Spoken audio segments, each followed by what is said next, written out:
She had the corner office, the title, and the whole room watching her.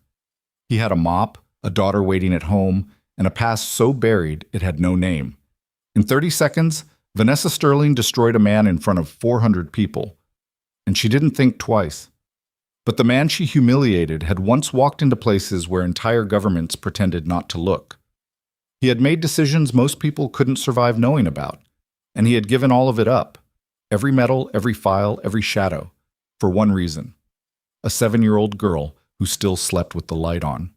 If you've ever been underestimated, if you've ever stayed quiet when the room was wrong, drop your city in the comments and hit that like button. Let's see how far this story travels. Now settle in, because the janitor you're about to meet is nothing like the man you think you know. The quarterly meeting was supposed to start at 9. By 8:47, the 42nd floor of the Hargrove Tower was already packed. 412 employees crammed into the main auditorium in rows so tight that people were fanning themselves with printed agendas. Someone had miscalculated the HVAC load for an event this size, which meant the air was thick, the overhead lights were running a degree too warm, and by the time the projectors warmed up, the back 2 rows were already miserable. Ethan Walker had been in the building since 5:30 a.m. He'd changed a fluorescent tube in the 3rd floor copy room, unclogged a drain in the men's restroom on the 7th floor, replaced a cracked soap dispenser bracket in the executive bathroom on 12, and mopped the main lobby twice because someone had tracked mud in from the parking structure. Then he'd ridden the service elevator to 42 and spent 40 minutes arranging the extra folding chairs that facilities management had forgotten to request until the night before. Now it was 8:52. The room was filling, and Ethan was pushing a utility cart along the far wall, collecting discarded coffee cups and forgotten pastry wrappers from the credenzas that lined the back of the room. He moved quietly. He always moved quietly. It was one of those habits that had become so automatic over the years that he didn't think about it anymore, the way some people unconsciously slow their breathing when they walk into a library. He was wearing the gray uniform shirt with the small Hargrove Facilities patch on the left breast. His sleeves were rolled to the elbow. He had a decent scruff going. 3 days, maybe 4, because he'd spent most of Saturday at Ava's soccer tournament and forgotten to shave in the chaos of Sunday morning pancakes and lost shin guards. His hair was dark and cut short, the kind of cut that required zero maintenance, which had been the entire point when he'd gotten it done at the place 2 blocks from their apartment that charged $18 and gave Ava a lollipop every time she came in. He was not what most people would call immediately noticeable. That was also not an accident. Vanessa Sterling arrived at 8:58 with the particular precision of someone who had decided long ago that being exactly 2 minutes early was the same as being on time. Enough margin to project control, not so early as to suggest she'd been anxious about it. She was 30 years old. She had been the youngest CEO in Hargrove Capital Management's 40-year history, a fact that the company's press materials mentioned in the 3rd sentence of her bio, which she had not written but had also not corrected. She wore a charcoal blazer and a cream blouse with a collar that sat exactly right, and her dark hair was pulled back in a way that suggested she had put thought into it without appearing to have put thought into it. She was carrying a leather portfolio and a ceramic travel mug with Hargrove's logo on it. She had people around her, 2 executives from operations and her executive assistant, a young man named Dylan, who moved through crowds with the apologetic efficiency of someone who had learned early that his job involved making other people's paths clear. The room shifted when she walked in. Not dramatically, but it did shift, the way rooms do when the person who owns the agenda arrives. Vanessa moved to the front, exchanged a few words with the head of investor relations, reviewed something on Dylan's tablet, and then took her position behind the central podium. She adjusted the microphone. She took one steady breath. At exactly 9, she began. The presentation was good, objectively, concretely good, structured, sharp, no wasted slides, the kind of quarterly review that didn't make people check their watches every 8 minutes. Vanessa had always been good at this part. She knew how to read a room, how to pace a narrative, when to lean into a number, and when to let a chart do the talking without over-explaining it. The first 40 minutes moved without incident. Ethan had finished his round of the credenzas and was now positioned near the service door at the back left corner. Not because he'd been told to stay, but because there were still a few empty coffee carafes on the side table that he expected would need to be replaced during the break, and it was easier to be already there than to push the cart back through a crowded room later. He watched the presentation the way he watched most things in the building, with a kind of peripheral attention that registered without engaging. He had learned a long time ago that the most efficient way to exist in a space was to understand it without making it understand you. The problem started with a man named Gerald Cho. Gerald was a senior manager in the analytics division, 44, heavy-set, the kind of person who always seemed to be running slightly behind despite leaving early. He'd come in with his own coffee from the lobby kiosk, a large cup, the kind with the domed plastic lid, and he'd been holding it in his lap because there was no room on the seatback tray in the folding chair configuration. He was on the fourth row from the front. When he stood to let a colleague slide past him to reach a newly opened seat at the aisle, the cup tilted. Gerald grabbed for it. He caught the bottom, which was the wrong instinct. It snapped the cup upright too fast, and the lid popped off on one side, and a significant amount of coffee described a brief and unfortunate arc before landing on the floor and the leg of the chair next to him, and partially on the shoe of the woman sitting 2 seats over. There was a collective sharp intake of breath from the surrounding rows. Vanessa stopped mid-sentence. The coffee had not reached the podium. It had not reached anyone important. It had not in any material sense disrupted the presentation. But it had interrupted her, and the room had felt it, and Vanessa Sterling had a very specific reaction to being interrupted in the middle of something she was doing well. Her eyes found the source of the disruption. Then they moved, because someone was already moving through the back of the room. Ethan, who had seen the cup the moment Gerald stood up, who had read the physics of it before it happened, who was already pulling a rag from his cart and walking toward the spill before most of the room had fully registered what had occurred. He moved around the edges, kept low, reached the spill in about 15 seconds. He didn't say anything. He knelt down and started cleaning. Vanessa watched him for a moment. Then she said, into the microphone, which was still live, "Could we please be more careful? This is a corporate presentation, not a break room." Her tone was not screaming. It wasn't the kind of thing you'd describe as an outburst. It was worse than that, actually. It was the voice of someone who had said something cutting and knew it was cutting and was comfortable with both of those facts. The room got very still. Gerald opened his mouth, then closed it. The woman with coffee on her shoe stared at the floor. Ethan kept cleaning.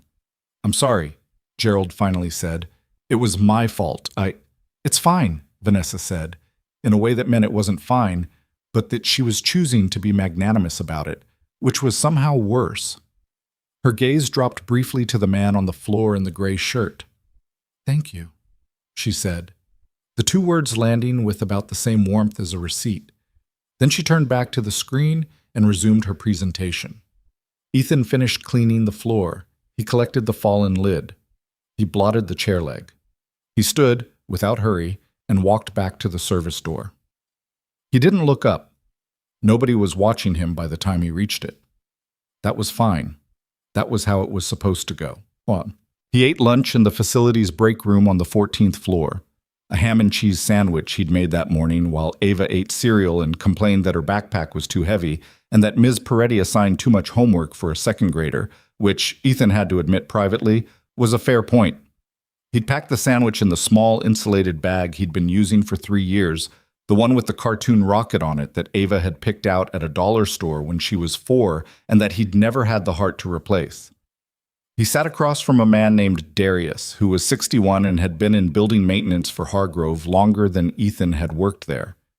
Darius was the kind of person who had a lot of opinions and was not shy about sharing them, which Ethan generally found acceptable because Darius's opinions were usually either funny or accurate.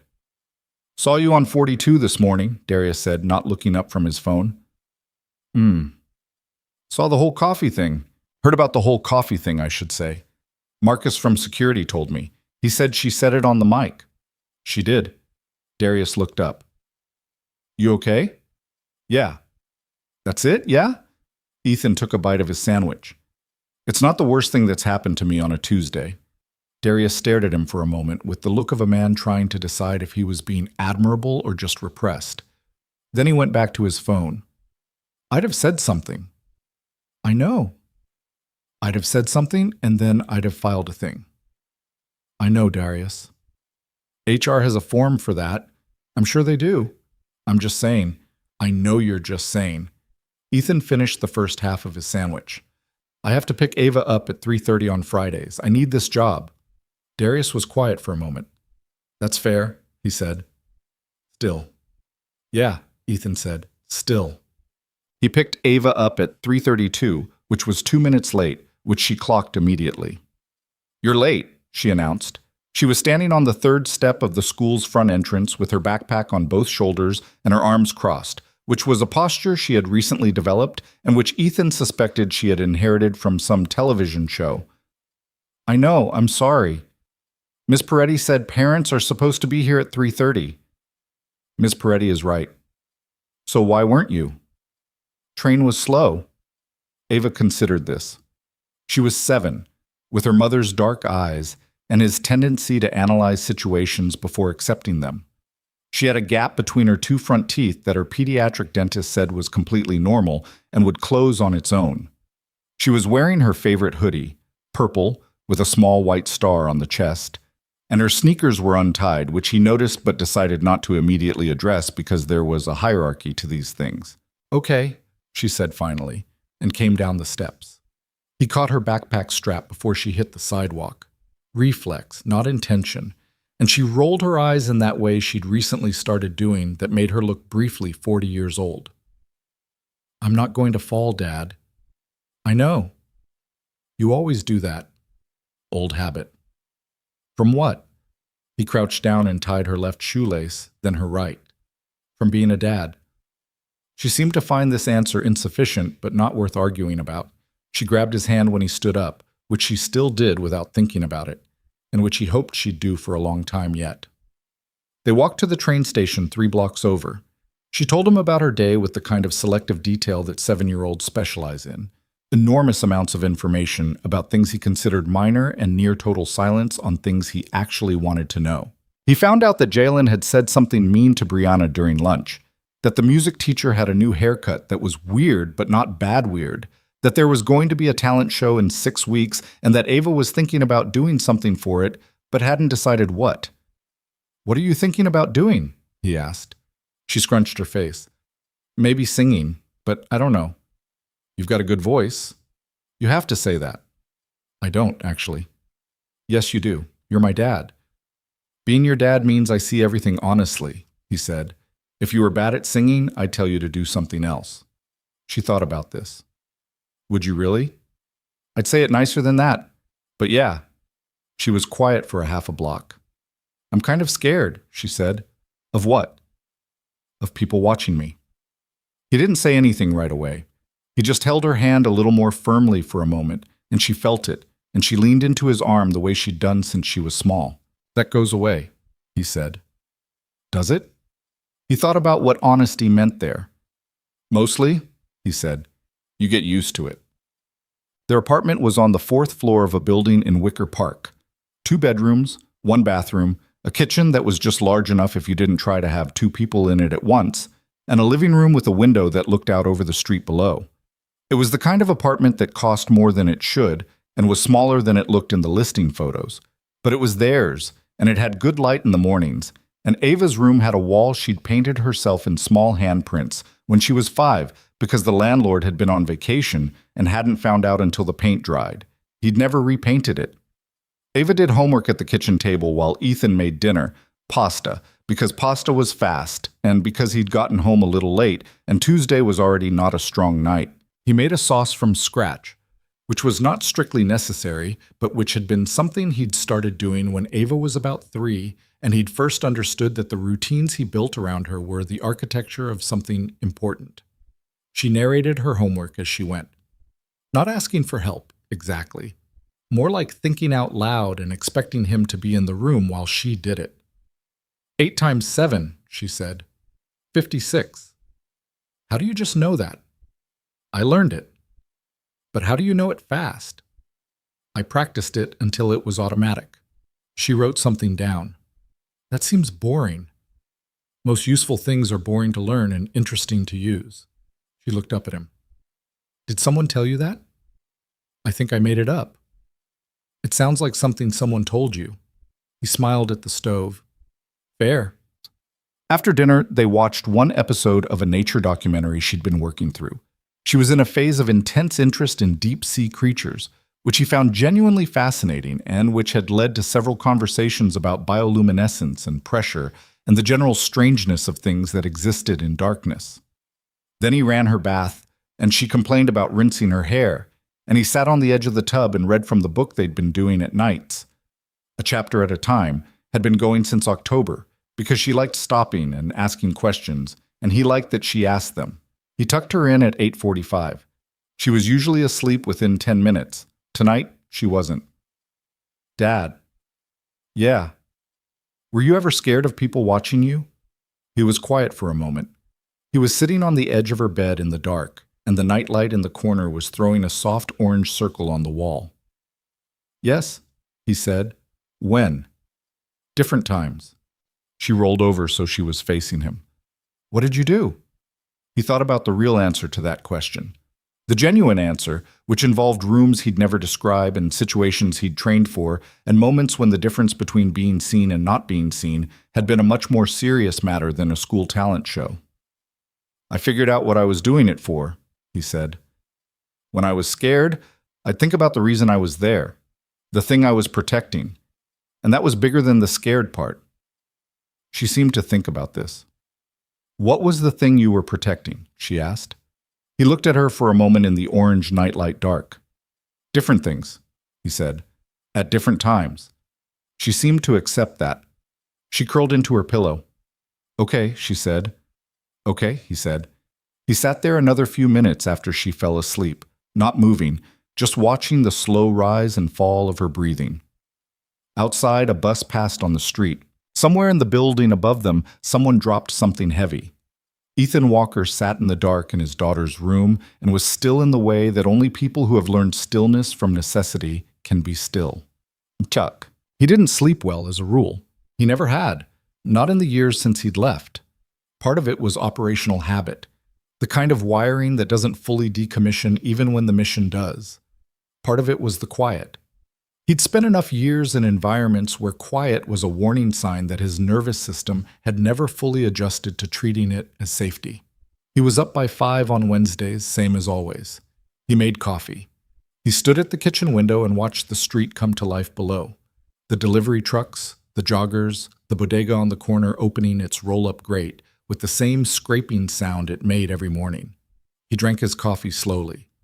On the counter next to the toaster, there was a small framed photograph. It was the only photograph in the kitchen. It showed a woman with her hair loose and her head tilted back and her eyes closed, laughing at something. She was standing in front of a lake. The photo was taken in a way that suggested the photographer had been watching her before she noticed the camera. Ethan looked at the photograph the way he did most mornings. Not for long, just enough. Today's going to be fine, he said.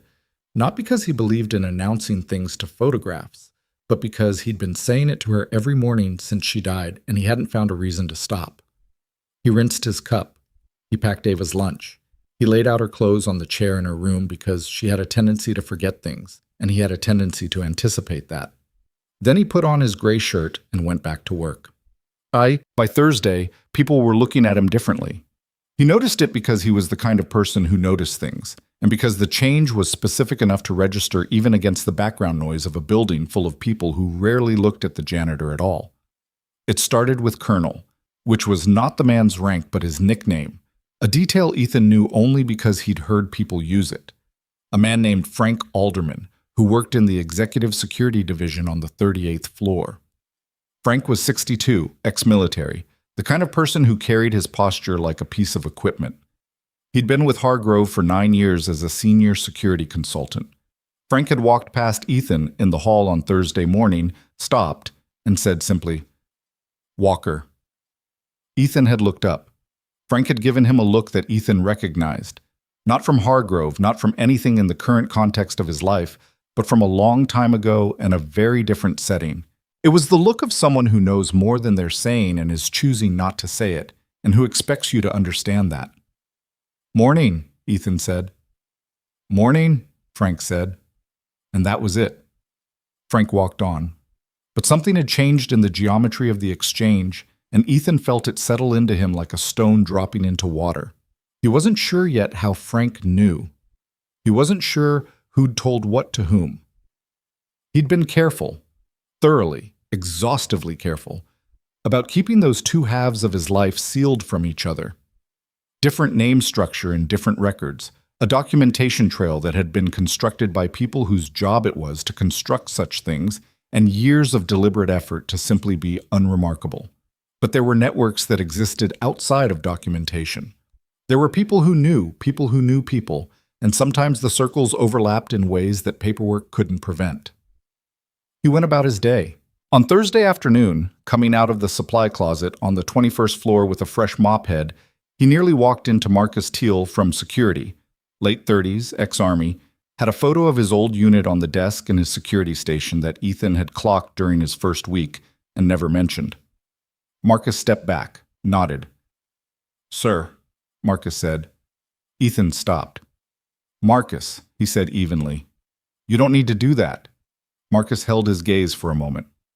"No, sir," he said, and it was impossible to tell if the second "sir" was agreement or acknowledgement. Then Marcus stepped around him and continued down the hall. Ethan stood there for a second with the mop head in his hands. He thought, someone talked. He thought, I need to know who and how far it goes. Then he thought, Ava has a recorder concert tomorrow, and I haven't found her music folder. He went to look for the music folder. Vanessa Sterling noticed things too. It was one of the qualities that had gotten her where she was. She noticed on Thursday afternoon that Frank Alderman, who had worked for this company for 9 years without ever, in her observation, displaying anything resembling deference to someone below his pay grade, had stopped in the hallway outside the auditorium to hold a door open for the facilities worker pushing the cart toward the service elevator. Not the automatic door holding of someone who happened to be standing there, the deliberate kind, the kind where you stop what you're doing and wait. She noticed that Marcus Teal, who she passed in the lobby on her way to the parking structure at 7:30 p.m., was watching the service elevator doors with an expression she couldn't immediately categorize. She noticed that Priya in Human Resources, when Vanessa made an offhand comment about the Tuesday incident, just an offhand comment, the kind you make to signal you're aware of optics, went slightly still before responding. Not nervous, not guilty. More like someone who had been asked a casual question about a topic they knew was not casual.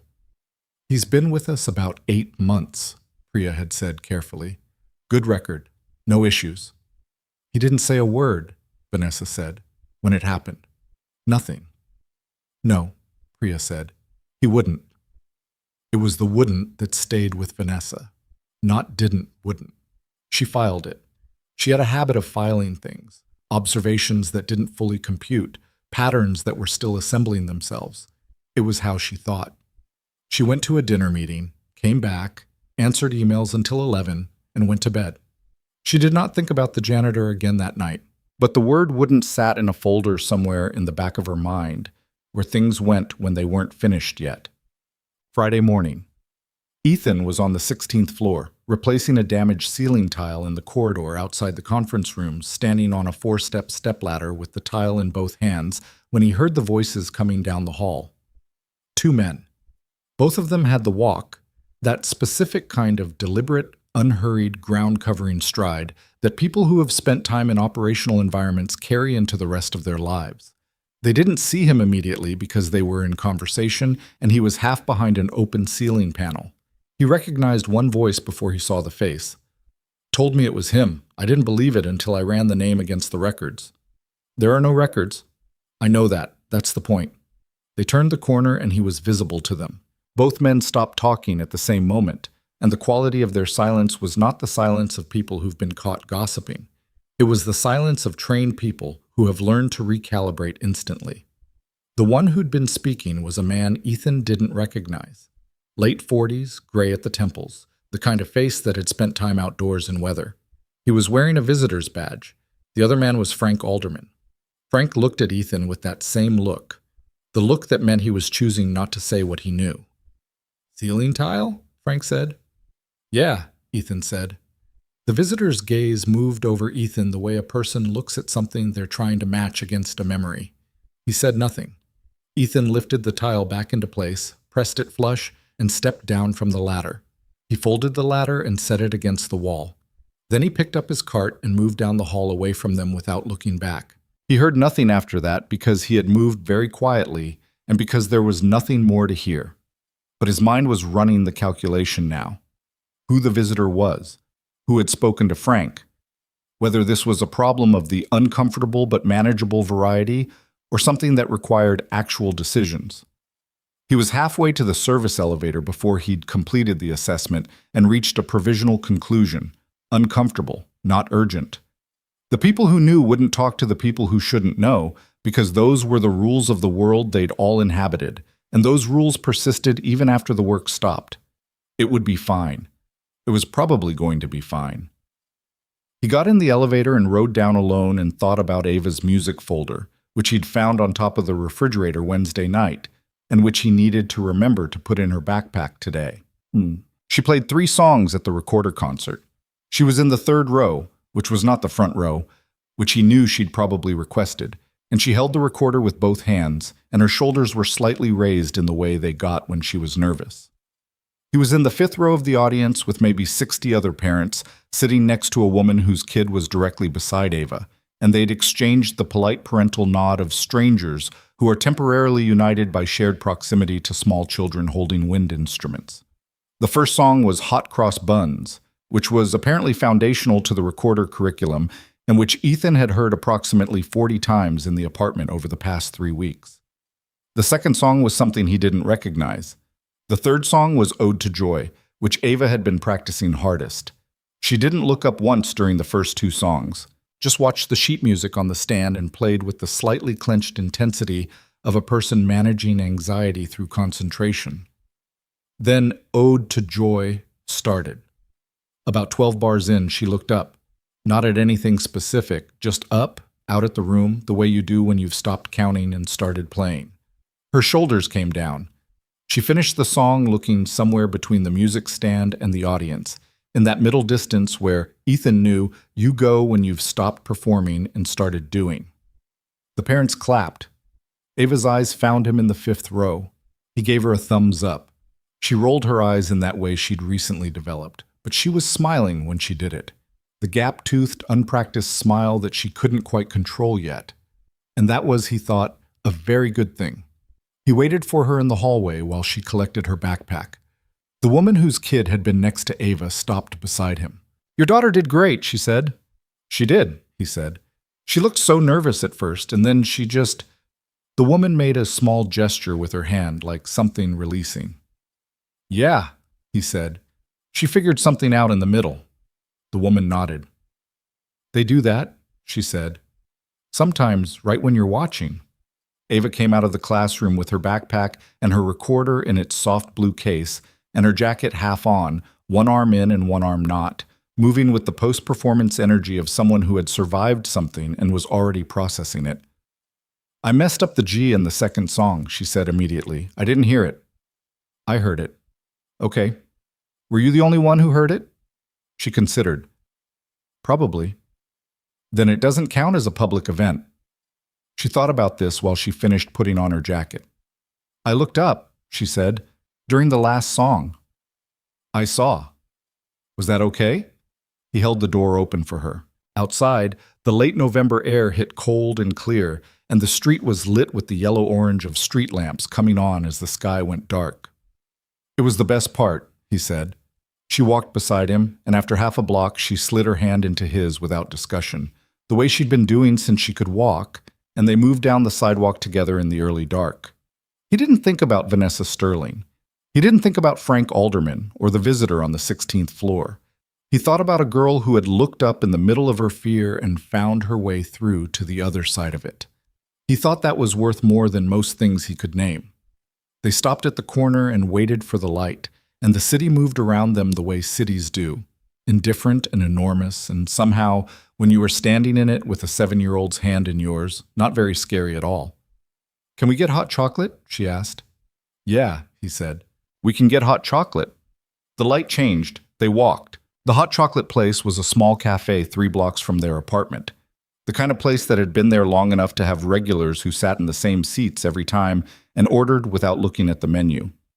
Ethan and Ava had stumbled into it during their first week in the neighborhood when Ava was still new enough to Chicago winters to find the cold exciting rather than oppressive, and they'd been coming back on Friday nights ever since. She ordered a large because she always ordered a large, and she never finished it, and he never pointed that out because some things weren't worth the argument. He ordered a coffee and sat across from her in the booth by the window, and she told him about the talent show. She had officially decided she was going to audition, which she announced with the gravity of someone signing a legal document. "I'm going to do a song," she said. "A real song, not a recorder song." "Okay. Which one?" "I don't know yet. Something good. Specific." She pointed her spoon at him. "I'll know it when I hear it." "Fair." She stirred her hot chocolate, watched the little marshmallows chase each other. "Will you help me practice?" "Every night." "Even if I'm bad?" "Especially if you're bad." She smiled at that. The gap-toothed one, the one she couldn't manage. Then she looked out the window at the people moving past on the sidewalk, and for a moment she looked very much like her mother. The particular way her eyes went quiet when she was thinking about something she wasn't ready to say. "Dad?" she said. "Yeah." "Do you like your job?" He looked at her. The question landed differently than the words suggested. She wasn't asking about job satisfaction in any abstract sense. She was asking something underneath that. "It's okay," he said honestly. "Why?" She shrugged. One shoulder, the way she did when she was trying to be casual about something that wasn't. Jalen said his dad said janitors don't make a lot of money. Ethan was quiet for a moment. He turned his coffee cup slowly on the table. "Jalen's dad is right," he said. "We don't. Is that okay?" "We have what we need." "But not a lot of extra." "No, not a lot of extra." She looked at him with those dark eyes that missed less than he wished they did. "Is that why you look tired sometimes?" He didn't answer immediately, which was itself an answer. "I look tired because I get up at 5, he said. "Not because I'm unhappy." She studied him the way children study adults when they're not entirely convinced. Then she went back to her hot chocolate. "Okay," she said, but in a tone that meant she'd filed it, same as he did with things that weren't finished. He drove her home in the second-hand Civic that needed new brake pads and had a heater that worked on the driver's side but blew cold on the passenger side, which meant Ava rode with a blanket across her lap from November through March. She fell asleep in the back seat 3 blocks from home, head tipped against the window, still wearing her jacket with one arm properly in and one arm still not. He carried her up the 4 flights. She was heavier than she used to be, which was obvious, and obvious in a way that caught him sometimes. The sheer material fact of how fast it was happening, the growing and changing, the slow disappearing of the small version of her he'd memorized. He got her into bed without fully waking her. She murmured something that might have been recorder, or might have been something else entirely. He pulled the blanket up. He went to the kitchen, poured a glass of water, stood at the window. Below, the street was doing what Friday streets do. Loose and a little loud, people moving with the particular ease of a week ending. He stood there long enough to finish the water. Then he sat down at the kitchen table with his phone and thought about Frank Alderman. The thing about networks is that they are never entirely silent. They go dormant. They thin out. People move on, retire, take different names, rebuild different lives in different cities. But the connections don't dissolve. They just go quiet, like a phone line with no one talking, the circuit still live. Ethan had known, in an abstract way, that this was true for him too. He'd known that his history didn't simply stop existing because he'd stopped participating in it. He'd known that someone, somewhere, could always pull a thread. He just hadn't expected it to happen in a Chicago office building over a spilled cup of coffee. He sat with his phone on the table without picking it up for a long time. He was thinking about the visitor on the 16th floor. The gray temples, the outdoor face, the way the man had looked at him with recognition that wasn't quite certain, like someone matching a photograph to a changed person. That kind of look had a specific quality to it that Ethan had encountered before, in contexts he'd spent years putting behind him. He finally picked up the phone and sent a single text message to a number he'd memorized and never saved in any contact list. Someone's been asking, Chicago. Want to know if it's a problem. He put the phone face down on the table and went to bed. The response came at 3:17 a.m. Not from us. Keep your distance. 3 words that told him something and not enough. Chat. Monday came the way Mondays do, without particular consideration for anything that happened over the weekend. Ethan was on the 23rd floor by 7, replacing a section of baseboard that had been damaged when facilities had moved a file cabinet and someone had been careless with the dolly. He was down on one knee with a pry bar when he heard the elevator open at the far end of the hall and the particular tempo of heels on tile that he'd now cataloged without meaning to. Vanessa Sterling came around the corner with her phone in one hand and a document in the other, and she was reading the document, which was why she didn't notice him until she was about 8 feet away. She stopped. He looked up briefly, went back to the baseboard. She didn't move immediately. He could feel her standing there, not in a dramatic way, not in a way that required acknowledgement, but in the way you feel a presence when you're paying attention. "Good morning," she said. "Morning," he said. She stood there another beat. "The baseboard's been loose for a while," she said. I walked past it last week." "I know. I put in the work order the week before that. Parts took a while." She was quiet. He pried the damaged section loose, set it aside, measured the gap. "I owe you an apology," she said. He kept his eyes on the wall.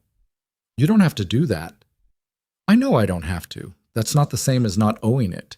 He sat back on his heel and looked up at her.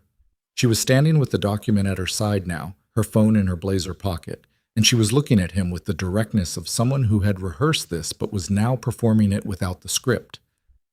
"It was out of line," she said. "On Tuesday. I was in the middle of something, and I made you smaller than you are in front of a lot of people who saw it. That wasn't right." Ethan looked at her for a moment. He thought about saying it's fine, but it wasn't entirely fine, and he'd learned a long time ago that reflexive absolution was just a different kind of dishonesty. "I appreciate that," he said. She nodded. She seemed to be waiting for more, and when more didn't come, she absorbed that too. "Okay," she said. "Okay." She walked past him toward the conference rooms at the far end. He went back to the baseboard. After a minute, from down the hall, he heard her stop. "Is it Walker?" she said. "Ethan Walker?" He didn't look up. "That's on the work order." A pause. "Right," she said. "I know." He heard her walk on.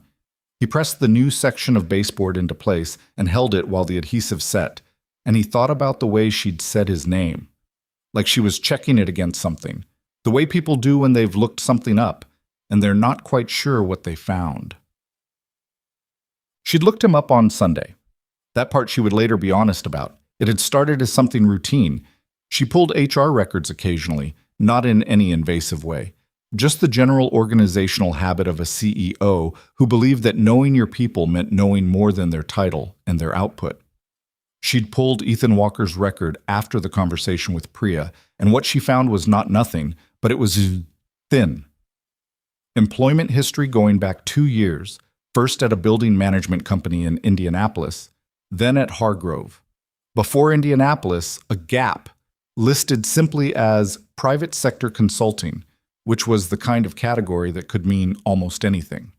Before that, military service, but the record was strangely abbreviated. Dates of service, discharge status, honorable, and then a notation that remaining records were restricted under a statute she didn't immediately recognize. She'd copied the statute number and looked it up. It took her 20 minutes to understand what category of classification it covered, and another 10 to understand that the category itself told her almost nothing specific, which was the point of the classification. She sat in her home office on Sunday afternoon with her laptop and the statute number and the feeling that she'd picked up a thread and the thread was not attached to anything she could locate. She'd called Frank Alderman. This had been a decision she'd made and second-guessed in the same 30 seconds, but she'd done it anyway because she was the kind of person who would rather know something uncomfortable than not know it. Frank had picked up on the third ring. "Ms. Sterling," he said, not surprised, which itself told her something. "Frank?" The facilities worker. Walker, you know something. A pause. I know a few things about most people in the building, he said. Comes with the job. That's not an answer. No, he said. It's not. Another pause, longer this time. Ms. Sterling, I want to be respectful here. There are people in this world whose business is not mine to share, and not because of any formal instruction I've been given, but because that's how it works with certain people. If you follow me. I don't follow you, Frank. That's the problem. I know. She heard him exhale. What I can tell you is that the man is doing a job he chose to do, in a life he chose to build. He hasn't done anything wrong. He's not a risk. He's not a problem. And anything beyond that, he stopped. Beyond that, you won't say. Beyond that, I'm not the right person to say it. She sat with that for a moment. Is there a right person? Frank was quiet for a beat that told her the answer was yes, but the answer was also not one he was going to give her. Good night, Ms. Sterling, he said. She'd stared at her laptop for a while after that. The statute number sat in a browser tab, blinking its uselessness at her. She'd gone to bed with the distinct sensation of being at the edge of something she couldn't see the shape of. Tuesday, the week after the spill. Ethan was eating his lunch in the 14th floor break room again. Darius was not there. He had an appointment of some kind, had mentioned it Monday, in the brief overlapping way they exchanged information. 2 other facilities workers were in the room. A young woman named Kaylee, who mostly kept headphones in, and an older man named Pete, who had worked the building longer than anyone in the department and regarded everything that happened in it with the settled patience of someone waiting for a bus he'd caught many times before. Ethan was halfway through his sandwich when his phone buzzed with a text from Ava's school. He read it twice. It was from the school nurse. Ava had a stomachache and a low fever. 99.4. Not serious, but the school's protocol meant she needed to be picked up if a parent could come. The nurse said Ava had been seen at 11:30 and was resting in the nurse's office. He looked at his watch. 12:14. He wrapped the second half of his sandwich, put it back in the rocket bag, and went to find his supervisor. His supervisor was a man named Roland Bex, who was 47 and had the specific brand of middle management fatigue that came from caring just enough to do the job competently and too little to enjoy it. He was in the supply room on 12 doing inventory. My daughter's sick, Ethan said. School needs someone to come. Roland looked up from his clipboard. How sick? Low fever. She's fine, but I need to go. Roland made a face that wasn't quite annoyance and wasn't quite sympathy, the managerial version of both. We've got the 28th floor HVAC filter replacements this afternoon. I know. I'll come back if she's okay by 1:30. If she's not, I'll make up the time Saturday. Saturday's overtime. I'm not asking for overtime pay. I'm saying I'll make the hours up. Roland looked at him. One of those looks that was trying to find a reason to say no and not finding one convincing enough to say out loud. Fine, he said. Text me when you know. Ethan took the train because it was faster than trying to find street parking in the middle of the day. He sat in the second car and watched the city move past the window and did the small calculation that he always did in these moments. The logistics, the schedule, the cost. Not with dread, but with the focused attention of someone who had learned that staying ahead of problems was a form of self-preservation. She was sitting in the nurse's office on a vinyl-covered cot, with a small paper cup of water and a look of general misery that she was also trying, slightly, to perform for effect. She was 7. These things were not mutually exclusive. Hey, he said from the doorway. She looked up. The perform part dropped immediately. Dad. He sat on the edge of the cot. She leaned into him the way she did when she was sick. All of it, the whole small weight of her, pressed against his side like he was the one warm thing in the room. My stomach hurts, she said. I know. Nurse told me. I didn't throw up. Okay. I almost did, but I didn't. I'm proud of you. She made a small sound that was either a laugh or just the sound of being unwell. He put his hand on her forehead. Warm, definitely, but not alarming. Can we go home? She asked. That's why I'm here. He signed the form the nurse pushed across the desk at him. On the train back, Ava sat beside him with her head resting against his arm, and she fell half asleep somewhere between the third and fourth stop, the way sick children do, suddenly and completely. He held her up so her head didn't knock against the window. He didn't move his arm for 6 stops. Back at the apartment, he set her up on the couch with the blanket from her room and a bowl in the cautious way of parents who had learned about optimism and stomach situations. He made tea she probably wouldn't drink and put on the nature documentary, the deep sea one she'd been watching, which had progressed to an episode about creatures that lived in hydrothermal vents. He texted Roland. "She's okay. Fever, not serious. Won't make it back today. We'll cover Saturday."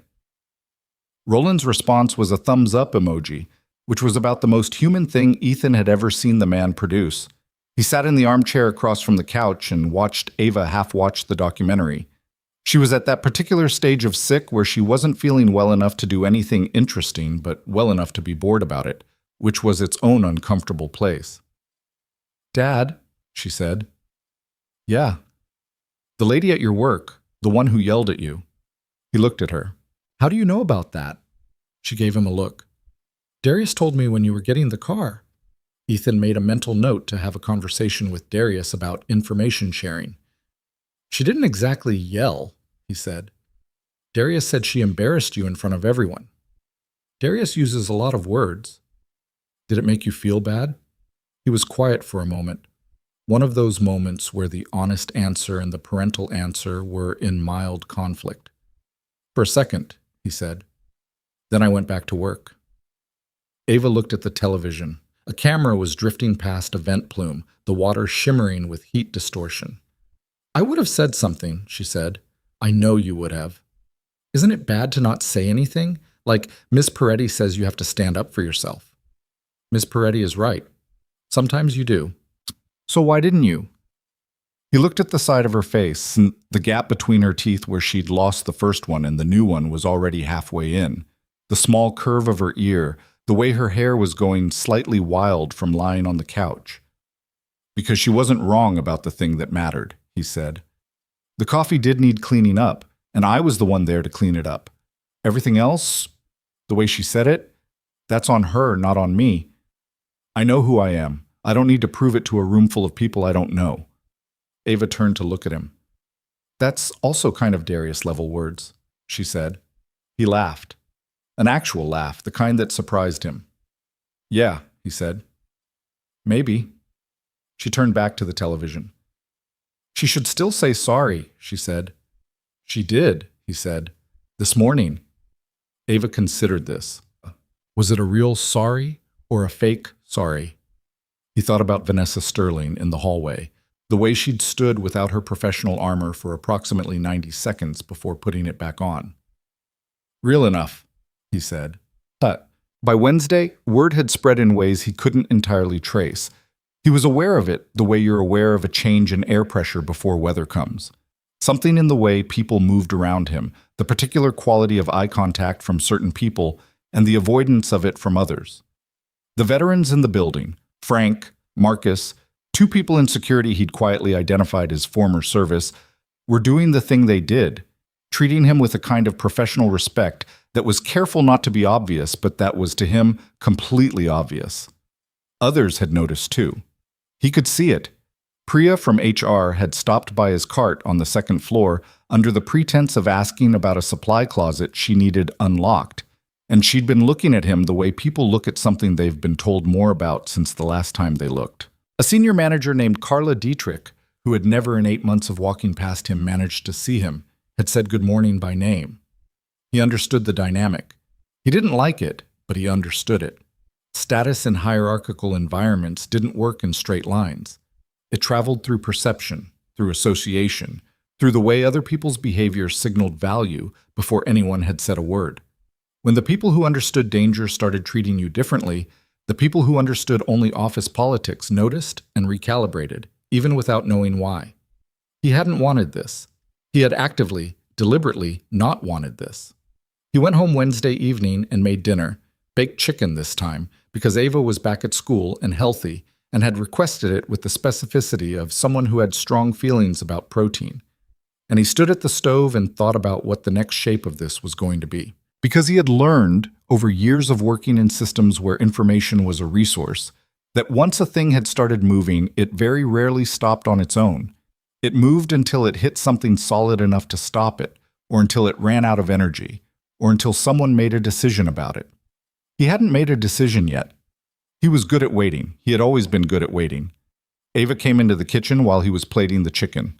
She had her math homework in her hand and a pencil behind her ear and was chewing on something, which meant she'd found the granola bars he kept in the cabinet above the refrigerator. 8 times 8, she said. 64. You didn't even think. I've had longer to practice. She climbed onto the counter stool, spread her homework on the kitchen island. Jalen says his dad says the economy is doing bad. The economy's complicated. He says that means people lose jobs. Ethan looked at her. She was not looking at him. She was looking at her homework, the pencil moving in a way that suggested she was writing but also listening. You worried about something? He said. No.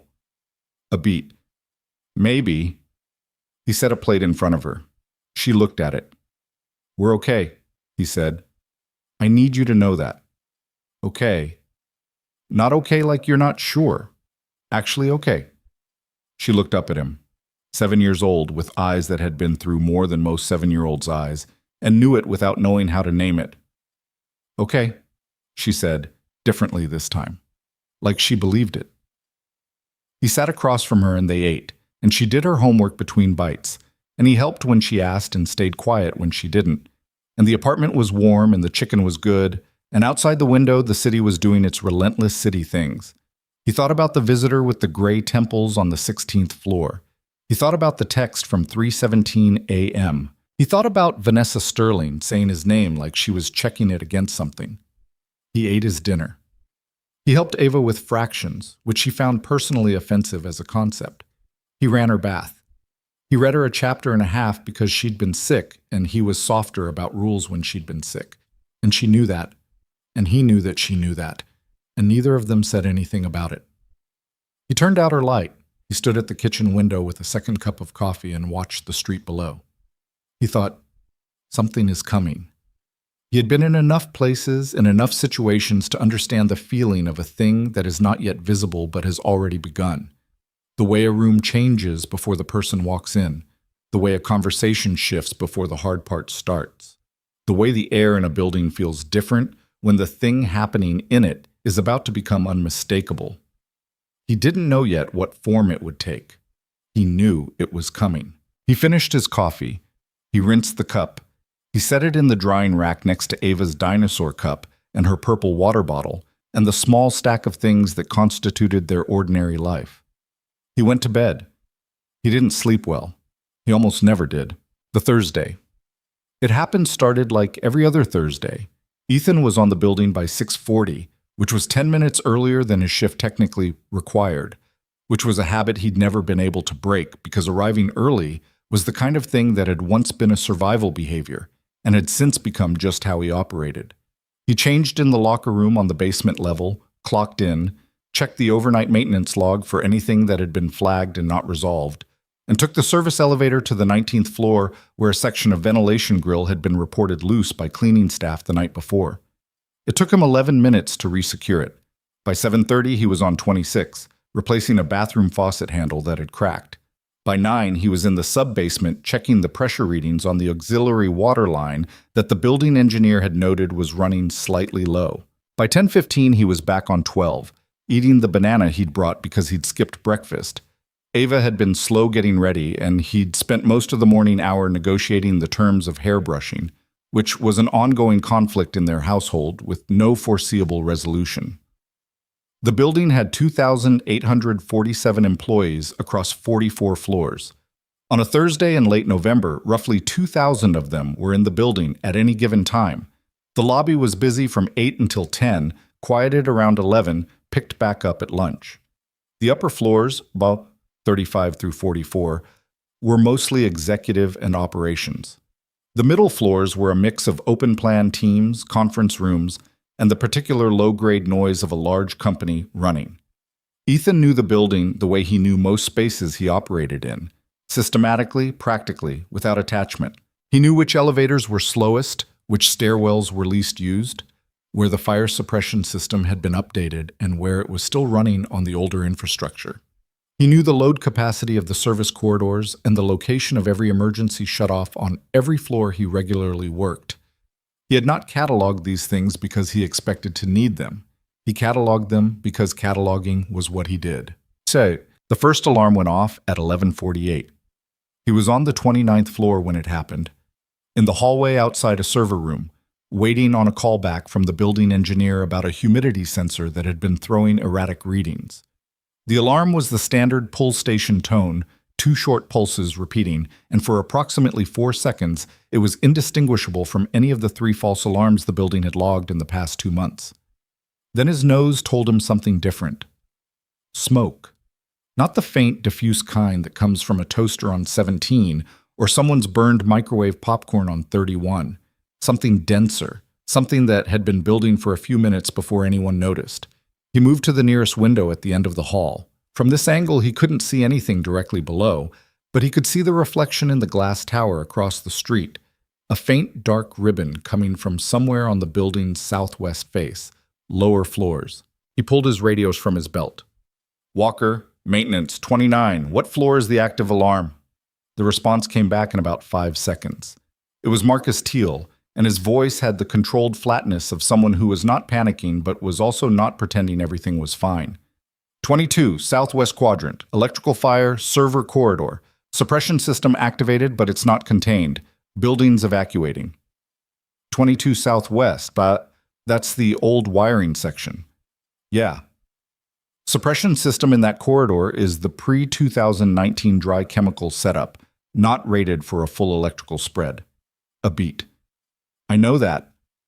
How many people still on 22? Fire department's 2 minutes out. We're doing a sweep now. Marcus stopped. When he came back, something had shifted in his voice. There's a team in the southwest conference block. 4 people. Doors jammed. Heat's warped the frame. Stairwell B is compromised. Stairwell A is accessible, but the smoke in the corridor between them and the stairwell it's bad, Walker. I've got 2 security guys going in, but they're not equipped for this. Ethan was already moving toward the stairwell. Which room? He said. 2214. Walker, the fire department, is 2 minutes out, which could mean 4. Room 2214, southwest block. Walker. He was already in the stairwell, moving down. What? The thing about smoke is that it is never the dramatic black wall that people imagine from movies. Real smoke in a building fire is layered. It stratifies, hangs in bands, collects at ceiling height, and works its way down. In a corridor with closed doors on both sides and a fire at one end, it builds pressure the way water builds behind a dam, and the visibility goes not all at once but gradually, in a way that makes people keep thinking they can go a little further before they can't. He hit the 22nd floor stairwell door and felt the handle temperature first. Not hot enough to indicate the stairwell itself was compromised, but warm. He pushed through. The corridor was bad. Not impossible. He'd been in worse, much worse, in circumstances he didn't let himself think about right now. But bad. The smoke was banked at about 5 feet, which meant the air below was still breathable, but the visibility was roughly 6 feet, and the corridor was long. The overhead emergency lighting was running, throwing a dim orange cast that the smoke was eating. He pulled his uniform shirt up over the lower half of his face, which was inadequate but better than nothing, and moved low and fast. He passed 2 offices. Doors closed, nobody inside that he could hear. The heat was pressing from the southwest end where the fire was. He could hear it now.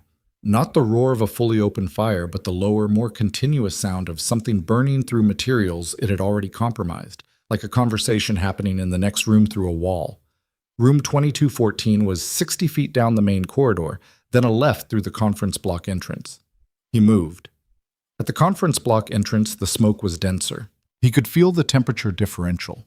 The air was visibly different here, the smoke thicker and lower. The heat pressing against his face with the specific quality of something that was getting worse rather than better. He heard voices, muffled behind a door, the kind of voices that people make when they are trying to stay calm and not entirely succeeding. He found the door by its frame number in the dim light. He tried the handle. The door opened, It opened because the latch was fine, Schwartz. The problem wasn't the latch. The problem was that the door frame had warped just enough from the heat differential that the door had pressure sealed itself into the frame without the latch engaging. It needed a specific angled pull, pressure up and out simultaneously, which was not the intuitive motion and which security people in standard gear could not easily apply while also managing their own breathing in the smoke. He pulled it the right way, and it came open. 4 people, 2 men, 2 women.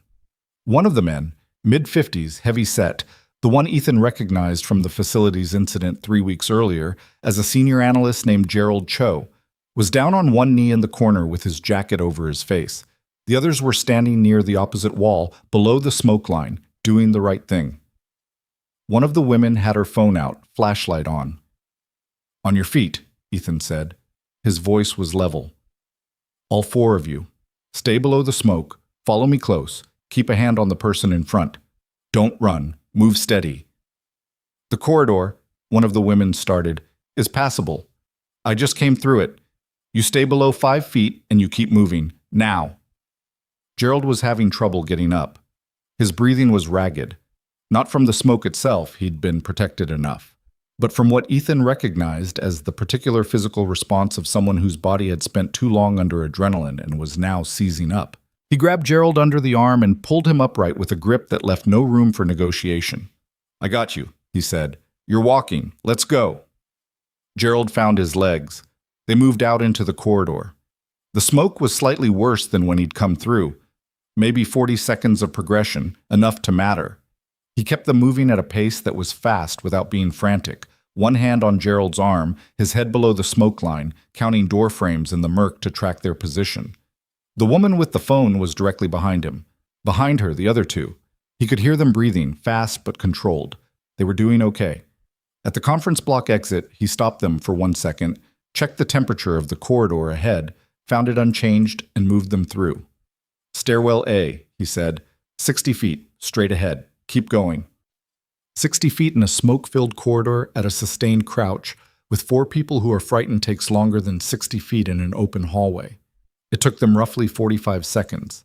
By the time they hit the stairwell door, Ethan's eyes were burning and Gerald was coughing in a way that was going to need someone to look at it, but was not the sound of a person in immediate crisis. He pushed the stairwell door open. Clean air relative to the corridor. Not fresh, some smoke infiltration, but significantly better. The others felt it immediately, that involuntary physical relief of breathable air. "Down," Ethan said. "All the way down. Don't stop on any floor. Don't use the elevators when you get to the lobby level. Out the front doors and across the street." The woman with the phone grabbed his arm. "What about you?" "I'm right behind you." She held his gaze for a second. A real second, the kind where she was deciding whether to believe him, and then she let go and went down the stairs. He held the door and listened. The corridor behind him. He was counting. 2 security guards had gone in before him. Marcus had said so. He hadn't passed them coming through, which meant either they'd found another route out, or they were still somewhere in the southwest block. He went back in. He found them in the corridor junction 30 feet from where it had been safe, and about 15 feet from where it wasn't anymore. 2 men in security uniforms, both down low, one of them, a young guy, maybe 25, Ethan had seen him at the security desk but didn't know his name, had his arm around the other. The other man was the one who needed the arm. His name was Trent. Ethan knew that much, 41, had a kid in high school. He was moving, but not well. He'd taken in too much smoke. His eyes were streaming. He was coughing in a way that bent him in half every few seconds. "Let's go," Ethan said. The young guard looked up. His face was streaked and his eyes were red. He can if we move now." Ethan got under Trent's other arm, took the weight, got him upright. "What's your name?" "Simmons." "Simmons, I need you to pull your shirt up over your face and match my pace exactly. You stop when I stop, you go when I go. Don't look up into the smoke." "You got that?" "Yeah." "Say yes or no." "Yes." "Good. Moving." They went back through the corridor junction, Ethan carrying most of Trent's weight on his left side, Simmons on the right. Trent was conscious and trying. He was getting his legs under him in intervals, which helped, but his breathing was bad enough that Ethan was making constant small adjustments to keep them moving without overtaxing him. The fire behind them was audible now in a different way. Not louder exactly, but deeper. The sound had dropped in pitch, which meant it had found more to eat and was eating it. They had maybe 90 seconds before the corridor they needed to be in became the corridor they needed to be out of. Ethan didn't share this information with Simmons. They hit the stairwell door with 20 seconds to spare by his estimate, which he knew was an estimate and not a guarantee, and which was close enough to the edge that his body registered it even if his face didn't. He felt the particular cooling of post-threshold adrenaline. Not relief, not yet. Just the physical system catching up to the fact that the immediate calculation had resolved. They got down the stairs. In the lobby, it was chaos of the organized kind. Fire department arriving, building security, managing the outflow, the street outside packed with employees standing in the cold in various states of undress and distress. Someone had set up a triage point on the far sidewalk. Ethan got Trent to the paramedics, who took him with the efficiency of people who had done this many times, and then he stepped back. Simmons was standing next to him, bent forward with his hands on his knees, taking in clean air in the slow, deliberate way of someone who has just understood how much they needed it. "You okay?" Ethan said. Simmons straightened, looked at him. He had the look of a person who has just been through something and has not yet decided what category to put it in. "Yeah," he said. Then, How did you know to go back?" "Counted heads," Ethan said. Simmons stared at him. "You went back in," he said. It was not quite a question. "You'd already gotten them out, and you went back in." Ethan didn't answer that. He looked out at the crowd on the street, scanning it with the automatic habit of someone assessing a situation, counting, categorizing. "Go get checked out," he said. "Your eyes are red." He walked away from Simmons and found a spot at the edge of the crowd near the building's east corner, where he could see most of the street and the building's entrance without being in the center of anything. He was aware of people looking at him. Not all of them. Most of the crowd was focused on their phones or on the building or on each other. But enough of them. People who had been in the lobby when he'd come down the stairs carrying a man. People who had seen him go back in. People who had been watching the building from the street and had seen things from the outside that he hadn't been aware of. He kept his eyes forward. His hands were steady, which they were trained to be. Internally, the adrenaline was working its way through him, which was a biological process and not a choice. He was slightly nauseous. His eyes were still burning. He had a line of redness across the back of his left hand where he'd brushed something hot in the corridor, not serious but present. He thought about Ava.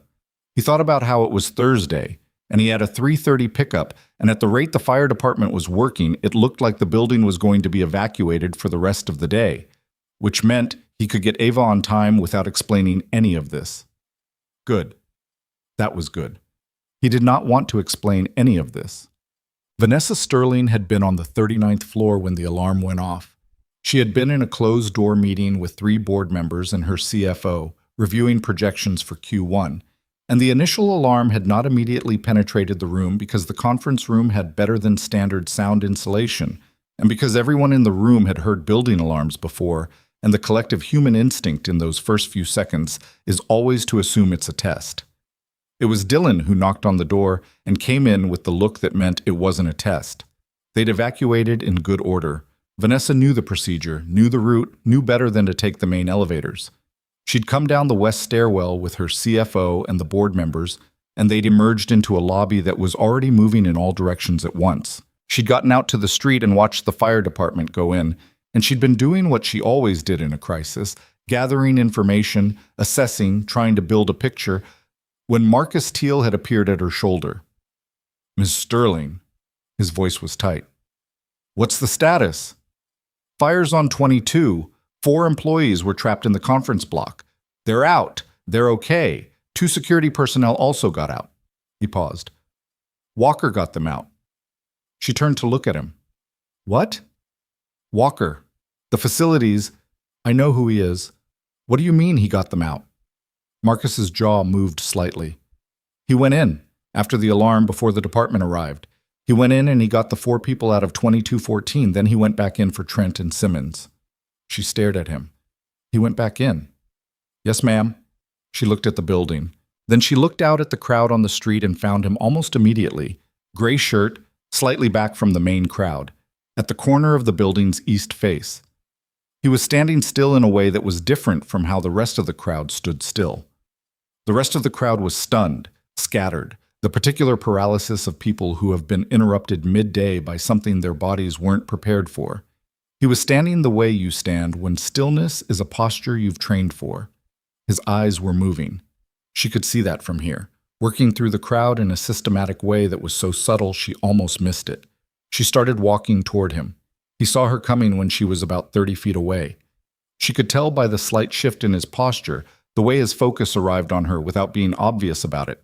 She stopped in front of him. He looked at her. His shirt was streaked with something dark. His eyes were red at the rims.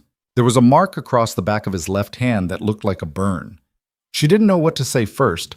She was not a person who regularly didn't know what to say first. "Are you hurt?" she said finally. "No." "Your hand." He looked at it briefly. "It's fine." She held his gaze. "Marcus told me what you did. I was in the building. I know the layout." "You went back in." Two people were still in there. She looked at him for a long moment, really looked. The way she hadn't in the auditorium, the way she hadn't in the hallway on 23 when he was fixing the baseboard, the way she hadn't on Monday morning when she'd offered him an apology that she now understood was much smaller than the situation actually required.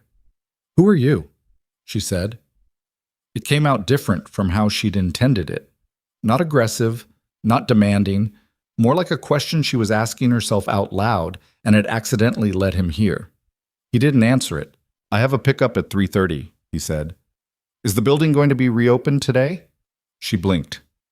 "What?" "My daughter, school pickup. Is the building—" "No," she said. "Building's closed for the rest of the day at minimum." She paused. "You have a daughter." 7 years old. She looked at him. The man who had just walked into a smoke-filled corridor twice, who was standing at the edge of a crowd with burned hands and red eyes, and whose primary concern right now was a 3:30 school pickup. Something shifted in her chest. Not dramatically, just shifted. "Go," she said. "I'll deal with Roland. You're covered for today." He nodded. He picked up his jacket from where he'd set it against the wall. She hadn't even noticed he'd set it there. And he folded it over his arm. "Thank you," he said.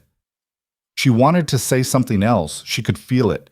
The outline of something larger that needed to be said, that the moment was making room for. But she didn't have the words yet, and she could also tell, from the way he was already turning, that he was not the kind of person who waited around for speeches. He walked east. Within half a block, the crowd absorbed him, and he was gone. Gerald Cho was sitting on the back of a paramedic unit with an oxygen mask loosely around his neck when Vanessa found him. He was pale, and his hands were shaking in that specific post-adrenaline way, but his eyes were clear, and he was talking. "I need you to tell me exactly what happened in that room," she said. He looked at her. He was still processing. She could see that, but he was also the kind of person who responded to direct questions with direct answers, which was part of why she'd always respected him. "We were trapped," he said. "The door, we could tell the smoke was getting worse. We'd been under it for a while, maybe 10 minutes after the alarm. We tried the door multiple times. We were doing everything right. We were low. We had fabric over our faces. But we couldn't get out." He paused. And then the door just opened. "Walker." He didn't say his name. He said, "On your feet." And he told us exactly how to move and what to stay below. And I don't know. Gerald stopped, shook his head. "I've been in this company 12 years. I've done the fire safety training every year.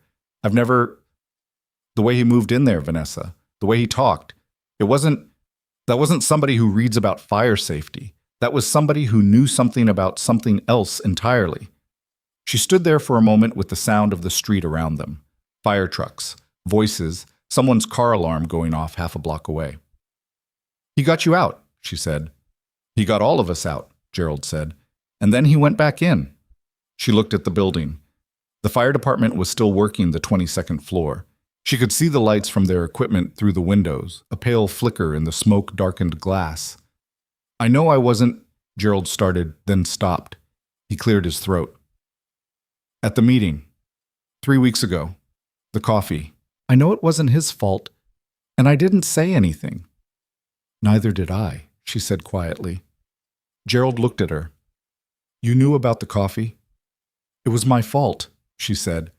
It came out flat and plain, no softening around it. I made it worse. I made it about something it wasn't. She exhaled slowly. And I still don't know who he is.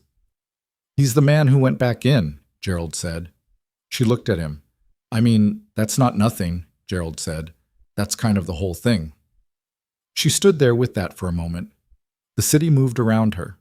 Somewhere in the crowd, the 4 people who had been in 2214 were talking to emergency services, to colleagues, to each other, beginning the process of turning what had happened into a story they'd tell for the rest of their careers. And somewhere east of the building, in the direction of a train station she didn't know, and an apartment she'd never seen, a man in a gray shirt with a burned hand was walking to pick up his 7-year-old daughter from school. She turned back to the building.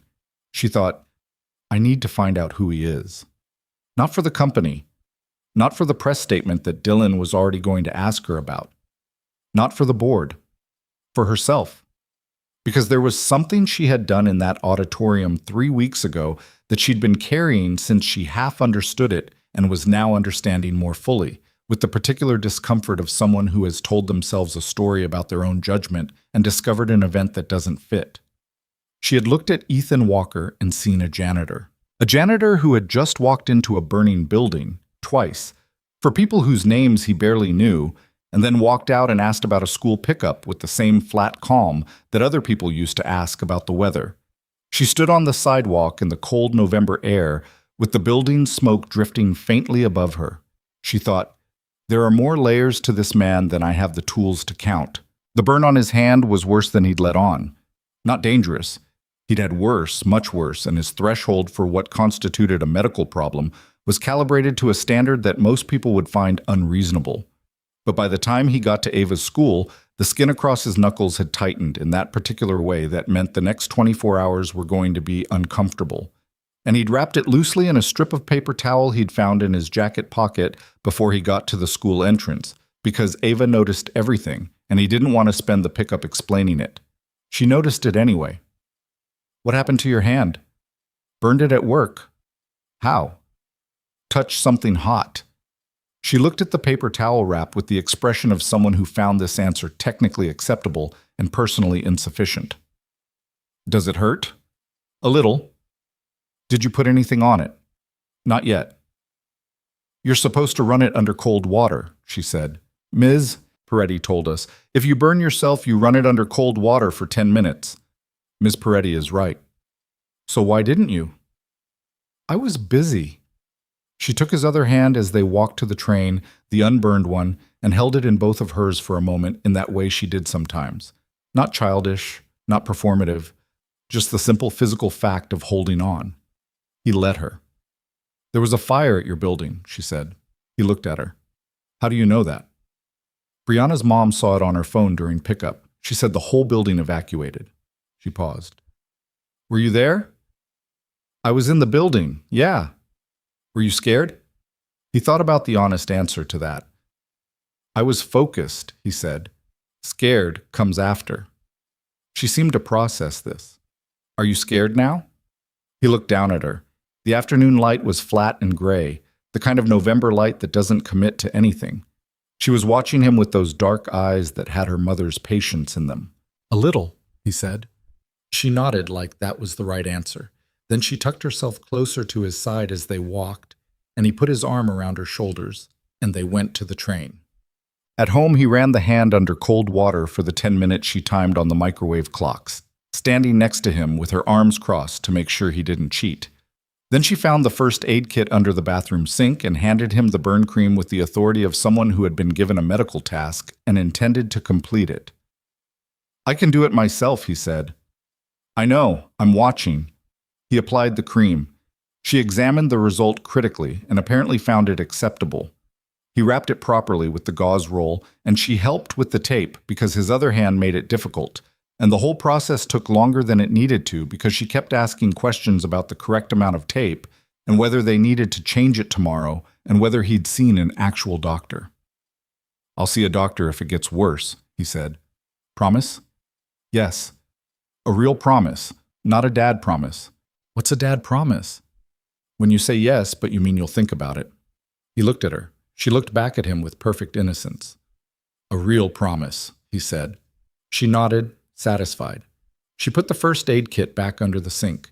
He heard her in the kitchen starting her homework, the scrape of the stool on the floor, the thump of her backpack. He sat on the edge of the bathtub for a moment, with his wrapped hand on his knee, and looked at the ceiling. He thought, it's not going to stay quiet now. He had known that since the moment on the street when he'd seen Vanessa Sterling looking at him the way she'd looked at him, not with the polite invisibility she'd managed for 8 months, and not even with the specific interest she'd been developing over the past 2 weeks. Something different, something that had a question in it that wasn't going away. He thought about the text from 3:17 a.m., not from us, keep your distance. He thought about the visitor on the 16th floor. He thought about Frank Alderman holding a door. Things had been moving whether he wanted them to or not. Thursday had accelerated whatever timeline was already in motion. He couldn't put it back where it had been. You couldn't unknow a thing, and 4 people and 2 security guards had now seen something that was difficult to explain away and impossible to forget. He was going to have to make a decision. He didn't make it tonight. Tonight he made dinner, helped with homework, lost a card game to a 7-year-old who had recently developed the habit of trash-talking during Uno in a way that he absolutely should not have been encouraging and absolutely was. He read her 2 chapters. He turned out her light. He sat at the kitchen table with a glass of water and the quiet apartment around him and the photograph of the woman at the lake visible from where he sat. He thought about Claire for a long time, which was something he tried not to do in large doses because there was a version of it that was restorative and a version of it that was just pain wearing a familiar face. He thought about the specific conversation they'd had 3 weeks before the accident, in this apartment, the one they'd had about what he was going to do about work and the missions, and the increasingly narrow space between the life he was doing and the life he actually wanted. She had been sitting where he was sitting now, which was not a thing he could change. And she had said, "I'm not asking you to be someone different. I'm asking you to decide what you're actually for." He had not made the decision in time for it to matter to her. He had made it after, which was worse in some ways and better in others, and he had spent 2 years sitting with that. He took a drink of water. He thought she would have found this entire situation funny. Claire had a particular appreciation for the absurd shape of things. She would have loved the detail of the quarterly meeting, the coffee spill, the CEO with the microphone. She would have laughed until she was crying and then said something precise and honest that cut straight to the thing underneath. He missed her precise honesty more than almost anything else. He went to bed. He slept 4 hours, which was better than usual. The next 3 days were strange, in a way that was hard to quantify but impossible to ignore. Hargrove Tower reopened Friday morning.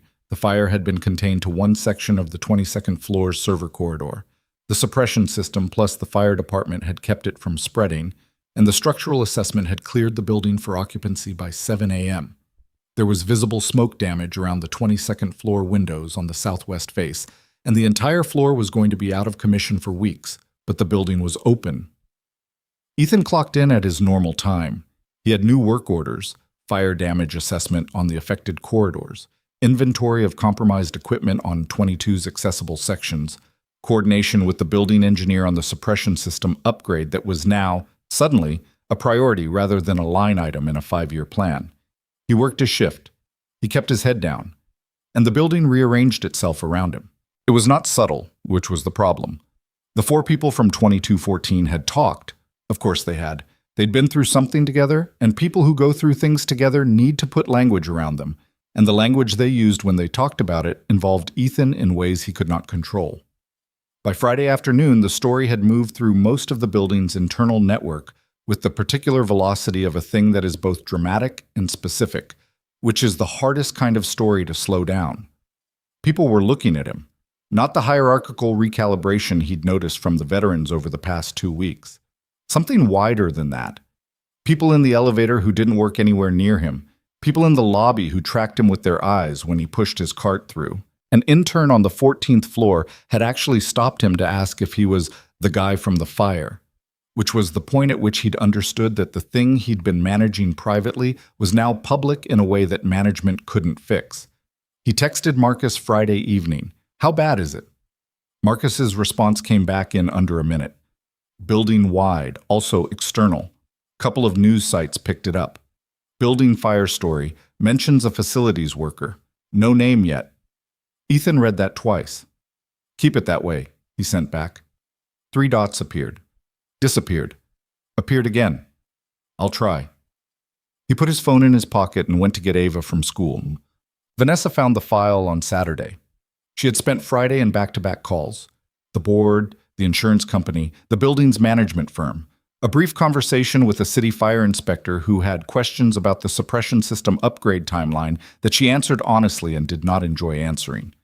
By the time she got home Friday night, she was functioning on coffee and the specific exhausted clarity that comes after a long day of managing consequences.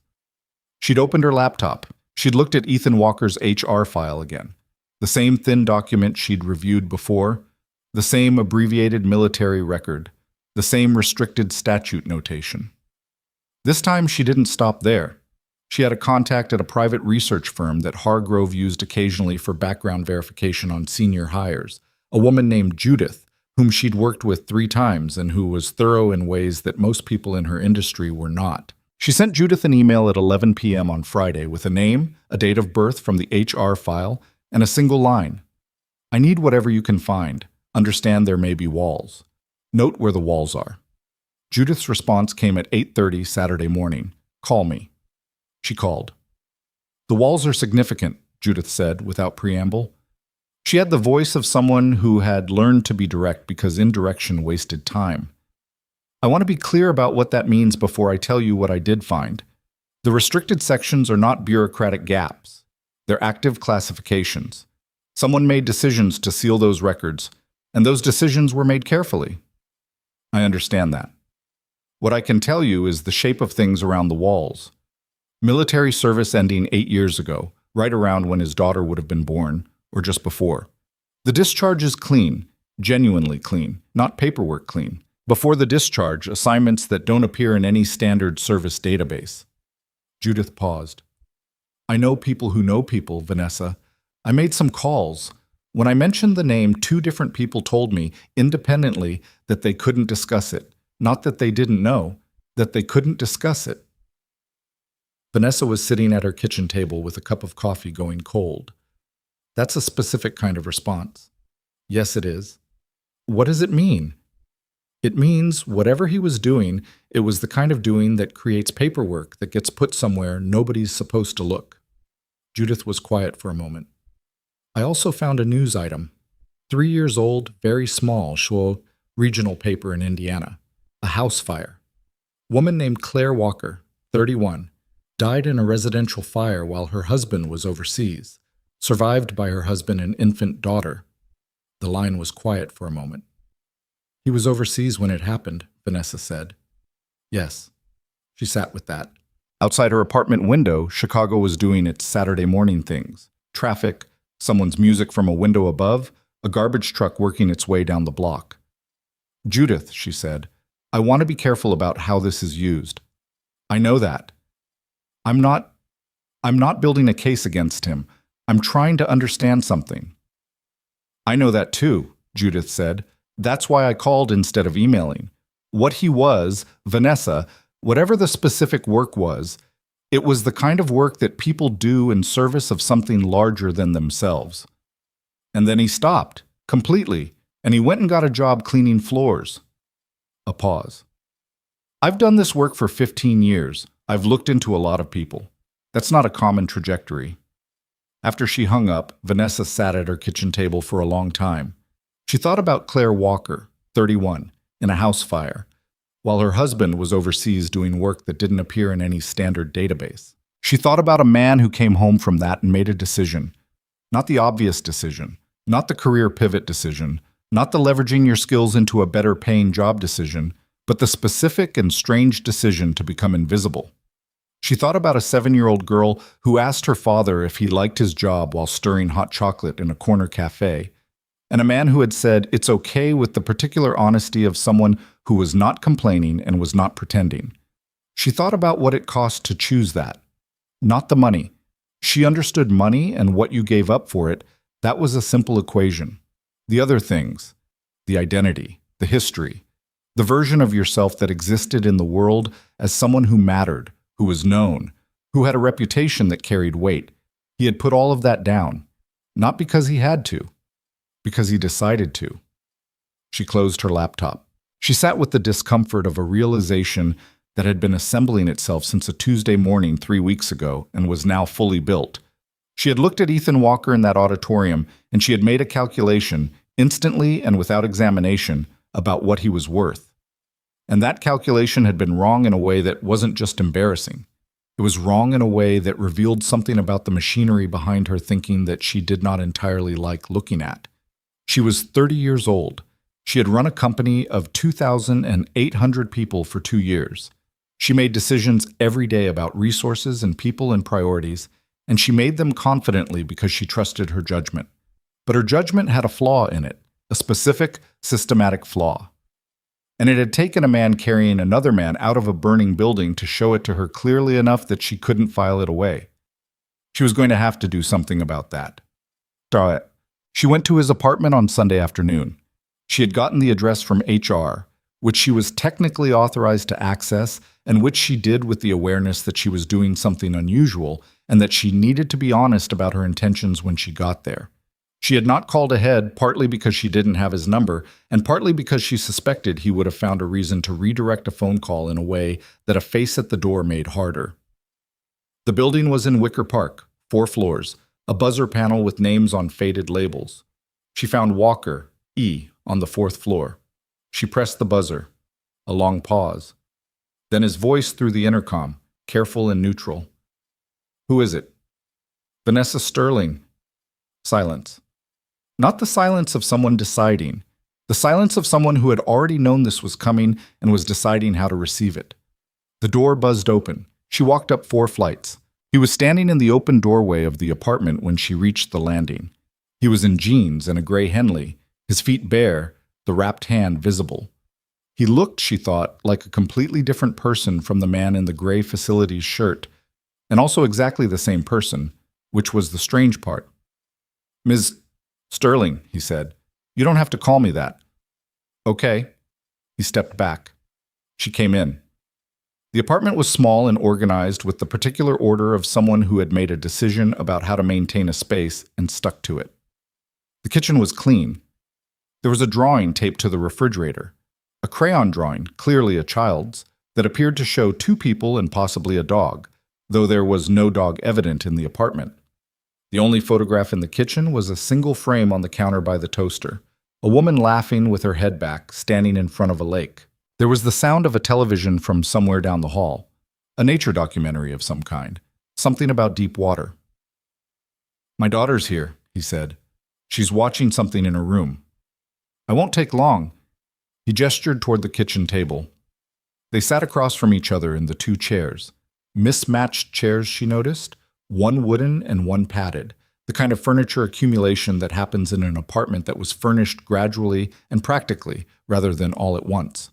She put her hands flat on the table. "I did some research," she said. "I want to be straight with you about that. I have a contact who looks into people professionally. I asked her to look into you after Thursday." He looked at her steadily. He didn't look surprised. "She hit walls," Vanessa continued. "She told me where they were and what kind they were. I'm not going to pretend I know specifically what you did or who you worked for. I don't. But I understand enough about the shape of the absence to know that the work was serious and that you chose to leave it." He was quiet. "I also found out about your wife," she said, carefully. "I'm sorry. I'm sorry that happened, and I'm sorry you weren't there." Something moved through his face. Not dramatically. Just a small shift, the kind that happens when a pressure point gets touched in a person who is very good at not showing pressure points. That's not something she needed to find, he said. His voice was level, but had something underneath it. I know, I'm telling you because I think you deserve to know what I know, rather than having me pretend I don't know it. She paused. I'm not here to expose anything. I'm not here for the company's benefit. I'm here because I owe you more than the apology I gave you in the hallway on 23. He looked at her. That apology was about optics, she said. I said it because I understood it had been observed and that it was the professional thing to do.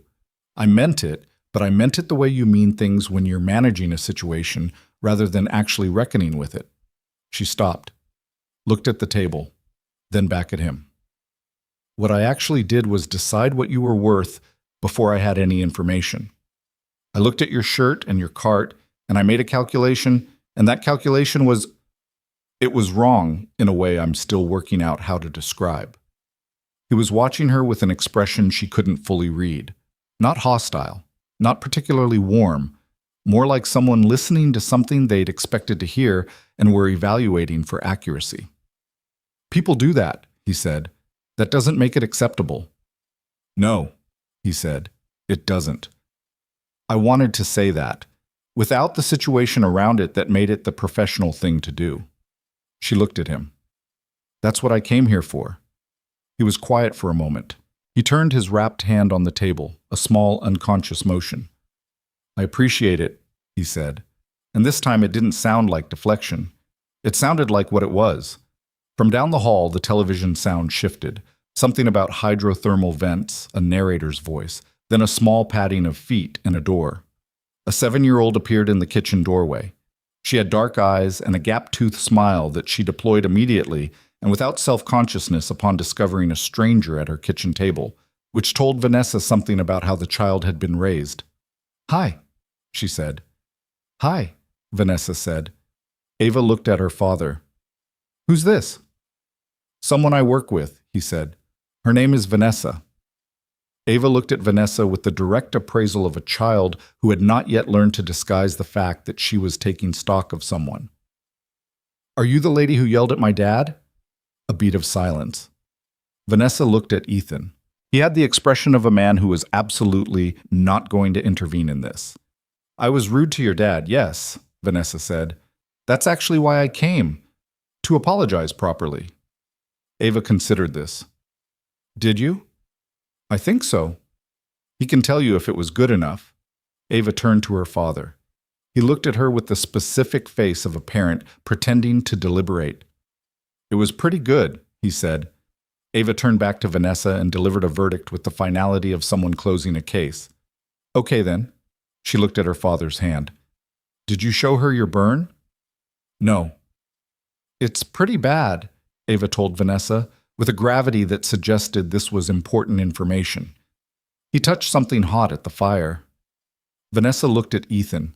Something about the way the child said it, the fire, with the casual authority of someone who knew what had happened and had already processed it into a family fact. He did, Vanessa said. He was very brave. Ava looked at her father with an expression that was trying to decide between pride and the kind of exasperation that belongs specifically to people who love someone who keeps doing dangerous things. I know, she said. He always does stuff like that. Ava, Ethan said mildly. What? You do. He looked at the ceiling briefly, which Vanessa recognized as the gesture of a parent selecting their battles. Go finish your show, he said. Ava looked at Vanessa one more time, the direct, assessing look, running the final check. Then, apparently satisfied, she turned and padded back down the hall. Vanessa looked at Ethan. She's remarkable, she said. She's 7, he said. She has no filter. I meant it as a compliment. He looked toward the hallway, the small, instinctive look of a parent tracking a child's location by sound. Yeah, he said quietly. She is. They sat in the kitchen for another few minutes. She asked him, carefully, whether he intended to stay at Hargrove. He said he hadn't decided. She didn't push it. She told him she was planning changes to the building's safety infrastructure. The suppression system upgrade was going to be accelerated, and she was reviewing the emergency response protocols. She said, without making it a question or a negotiation, that if he had observations that would be useful, she would like to hear them, at his discretion, in whatever format worked for him. He said he'd think about it.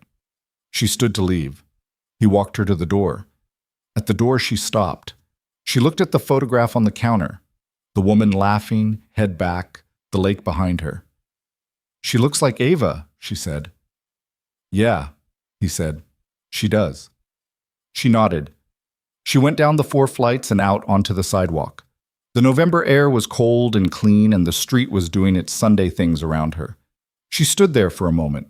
She thought about a man who had been trusted with the kind of work that doesn't get put in databases, who had come home to a house that was empty in a way that couldn't be fixed, who had looked at his infant daughter and made the specific and irreversible decision to be exactly where she needed him to be, who had chosen a gray shirt and an invisible life and a small apartment with mismatched chairs and a crayon drawing on the refrigerator, not because it was easy, not because it was what he'd trained for, because it was what she needed. She thought about the word leadership, the word that appeared in her bio and in the company's marketing materials, and in the speeches she gave at industry events, the word she had spent 10 years building a definition of. She thought that she might need to rebuild that definition from a different starting point. She walked to her car. She sat behind the wheel without starting it for a moment, with the cold settling around her. She thought about what she was going to say to the board on Tuesday, about the fire, about the safety infrastructure, about the employee who had gone back in. And underneath that, quieter, she thought about what kind of company she actually wanted to run, what she wanted it to look like on the inside where the press materials couldn't reach. She started the car. She drove home through the Sunday city, and she was still thinking when she got there. The board meeting on Tuesday lasted 3 hours and 20 minutes, which was 40 minutes longer than scheduled, which Vanessa had expected. The fire had generated the kind of attention that large companies dread, not the catastrophic company-ending kind, but the sustained, inconvenient kind that required careful management and honest answers in roughly equal measure. 2 employees had been treated for smoke inhalation and released. The 22nd floor was going to cost somewhere between $800,000 and $1.2 million to rebuild, depending on what the structural assessment found when they got into the walls. The suppression system upgrade that had been sitting in the capital expenditure queue for 18 months was now, obviously, immediate. What the board had not expected, what she had not fully prepared them for, which was a deliberate choice, was the employee account. She had asked Gerald Cho to submit a written statement. She had not told him what to write. She'd told him to describe what happened as accurately as he could. He had written 4 pages, single-spaced, which was not the kind of thing Gerald Cho typically produced, and which 3 different board members read during the meeting with expressions that moved through skepticism into something quieter. One board member, a woman named Harriet, 67, who had been on the board for 11 years and had seen most things, had looked up from the statement and said simply, "Where is he now?" "Still in facilities," Vanessa said. A pause around the table. "That seems wrong," Harriet said. "I know," Vanessa said. "I'm working on it." Well, she didn't go to him immediately. She thought about it. She thought about it more than she'd expected to, turning the shape of the conversation over in her head during the margins of days that were already full. What she was contemplating was not a standard HR action. It was not a promotion in the organizational sense that promotions usually worked, the incremental upward movement through established hierarchies. What she was thinking about was different, and she knew it required a different kind of conversation than the ones she was used to having. She also needed to know that what she was offering was real, not a gesture, not a reaction to the fire, not the company doing something that looked good because a news site had mentioned an unnamed facilities worker in connection with the evacuation, and the story had accumulated 4,000 shares over the weekend. She had people who did things for optics, and she knew the difference between that and this. This was different. She spent 2 weeks making it different. She talked to Frank Alderman, who told her in the careful way he had of saying things, that if she was serious, she needed to understand that the person she was offering a role to was someone who had made a specific and considered choice to be exactly where he was, and that any offer which didn't account for that choice would be refused and should be refused. "So how do I account for it?" she asked. Frank was quiet for a moment. You let him set the terms, he said, whatever they are. She talked to Marcus Teal, who was more direct. Don't make it about the fire. He doesn't want the fire to be the reason. He'll feel like you're paying a debt, and he's not interested in being owed. Then what's the reason? Tell him the truth. That you need someone who understands what the building actually is. The people in it, the risks, the gaps between what's on paper and what's real.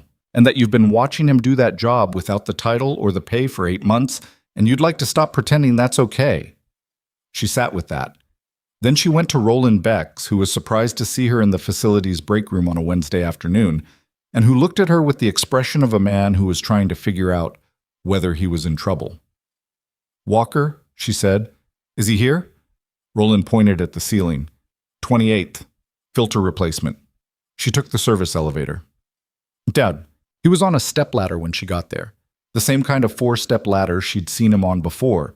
The ceiling panel open, his hands inside the ductwork. He heard her come in and looked down. Ms. Sterling. Then after a beat, Vanessa. I need to talk to you. I kind of figured.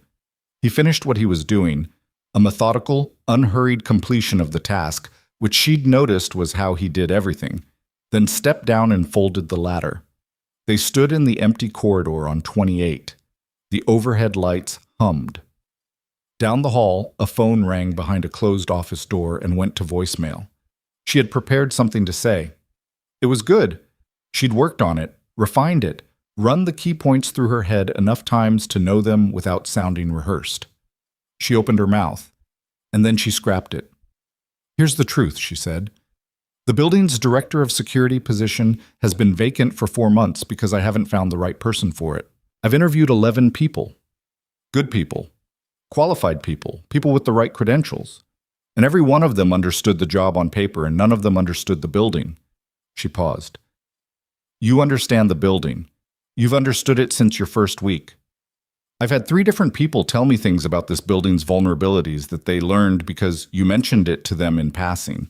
The fire on 22, the suppression system gap, the wiring section, the stairwell access problem. You already knew all of it. You knew it months before it mattered. He was listening. His expression was the careful neutral she'd come to recognize as the face he put on when he was taking something seriously. The salary is 3 times what you're making now, she said. The role has actual authority over building security, safety infrastructure, emergency protocols. You'd report directly to me. You can design your own schedule within reason. She stopped. And I mean what I said in your kitchen. If your daughter has a concert, a game, a school thing, you go. That is not negotiable downward. I will put it in the contract in writing if you want it in writing. He looked at her. Marcus told you not to make it about the fire, he said. She blinked. Then, despite herself, she almost smiled. He did, yes. Did Frank tell you to let me set the terms? Also, yes. He looked at the wall for a moment. A long moment. She waited. I want to think about it, he said.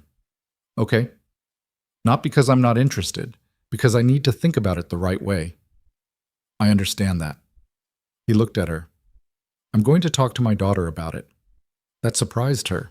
Not the content of it, but the directness with which he said it.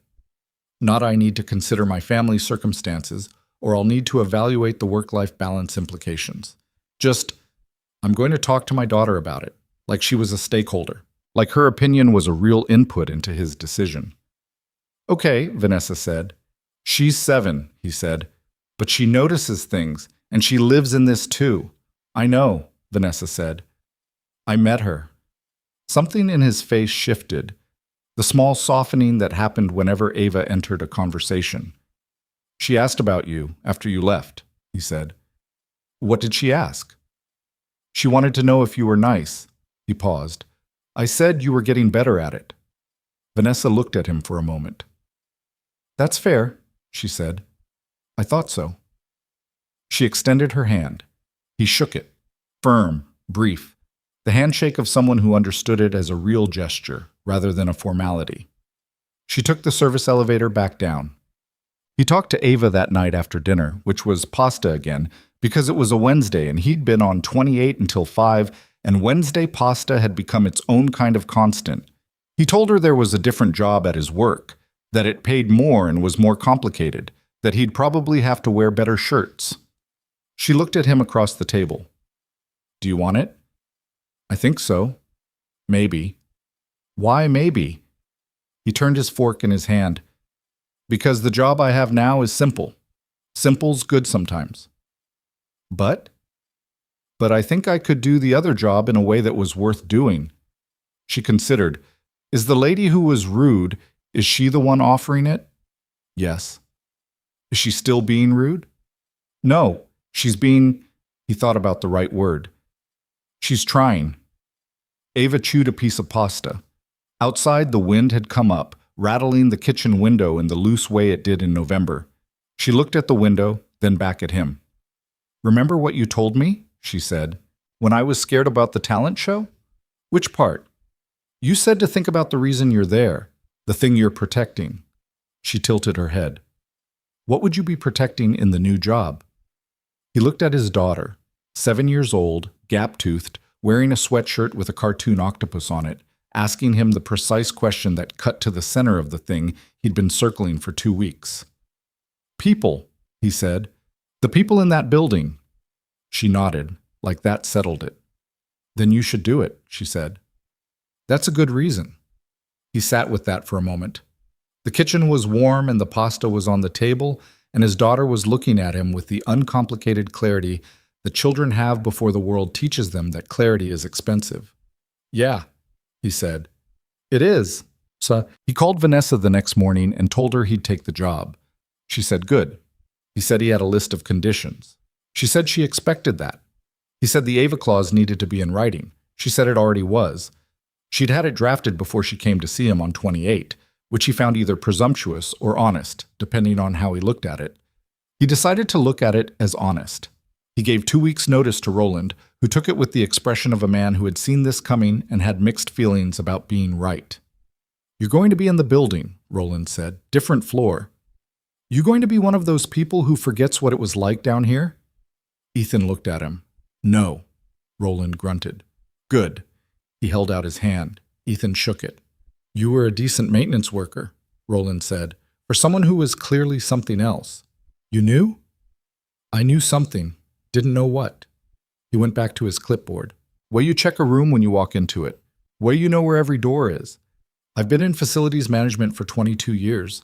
Nobody learns a building that fast unless they learn something harder first. Ethan didn't say anything to that.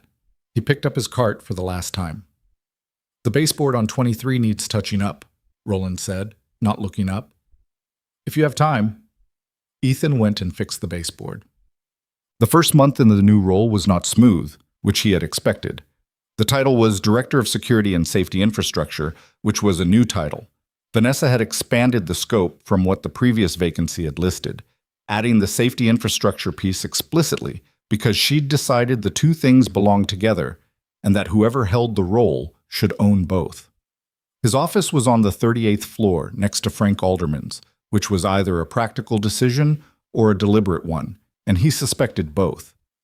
He spent the first 2 weeks doing what he'd done in the building for 8 months, but from a different angle, walking every floor, revisiting every stairwell, every emergency system, every access point with the authority to actually change things, rather than file a work order and wait.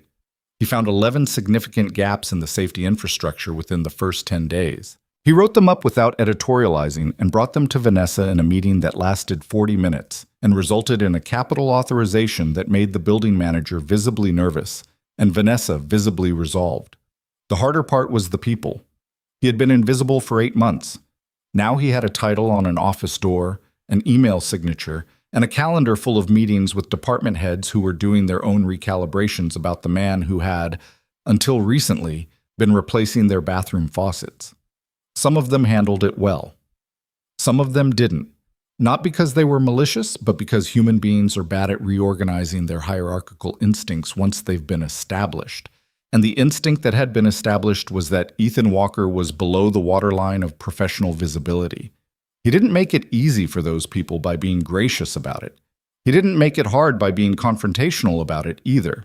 He just did the job clearly and consistently, and he waited, because he had always been good at waiting, and because he knew from experience that time and competence were eventually more persuasive than any conversation. Frank Alderman stopped by his office in the third week, knocked on the open door, and stood there for a moment. "How's it sitting?" Frank asked. "Fine." "The Kellerman people giving you trouble? Operations?" "A little." "You want me to—" "No," Ethan said. "I'll handle it." Frank looked at him. The look that meant he knew more than he was saying and was choosing not to say it. "You know, when I first heard you were in the building, I thought maybe you were here for a reason, some kind of reason I didn't know about." "I was here for the job," Ethan said. "I know that now." "You didn't before?" Frank was quiet for a moment. "I thought the job was a cover." Ethan looked at him steadily. "The job is the job. The life is the life. They're the same thing." Frank nodded slowly. "Yeah," he said. "I'm getting that." He turned to go, then stopped. "For what it's worth, and I know it's not worth what it cost, what you put down to do this, what you walked away from." He paused. "I never had the guts for that particular choice." Ethan didn't say anything for a moment. "It wasn't guts," he said finally. "It was just the only decision that made sense when I looked at it straight." Frank left. Ethan went back to the safety infrastructure report on his desk, which was 62 pages and had 3 sections flagged in red, and he worked on it until 6, at which point he closed it, put on his jacket, and went to pick up his daughter. Shit. The talent show was in the second week of December. Ava had chosen her song in the first week of November, a week of deliberation that had involved listening to approximately 40 songs across several genres and rejecting each of them for reasons that were specific and not always explicable to anyone but her. She'd finally landed on a song she'd heard in the car, something mid-tempo, a little melancholy in the verse and open in the chorus, the kind of song that had enough room in it for a 7-year-old voice without demanding more than it could give. She had practiced every night. Ethan had sat at the kitchen table every night and listened, not correcting. She didn't need correction. She had good instincts, and she self-corrected when she heard something wrong.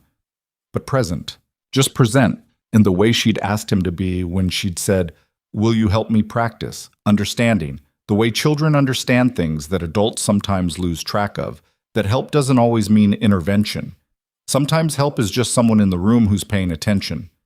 She got better over the weeks, not in the dramatic arc of a movie montage. She got better in the real way, which is uneven and sometimes went sideways, and included one Thursday night where she gave up in the middle of a verse and put her face on the table and said she was going to do something else, maybe a science project, and he'd said okay and made her hot chocolate and waited. And 20 minutes later, she'd gotten up and gone to her room, and he'd heard her practicing again. She hadn't talked about it after that, but she practiced every night until the show. The school auditorium held about 250 people when full, which it was, because school talent shows draw a specific and reliable crowd: parents, grandparents, older siblings with varying levels of authentic enthusiasm, a scattering of teachers who appeared because they genuinely liked the kids and would never admit how much. The folding chairs were set up in rows, and people sat in the particular configuration of parents who want a good sightline and are too polite to say so directly. Ethan was in the 4th row. He'd gotten there early. Earlier than he'd needed to, old habit, the instinct to arrive before things started so he could read the space. He sat next to a woman he didn't know who was saving a seat for her husband, and they exchanged the nod, and then her husband arrived and they were absorbed into their own anticipation. He had his phone on silent. He had specifically not checked it since leaving the office. There were 12 acts. Ava was 9th.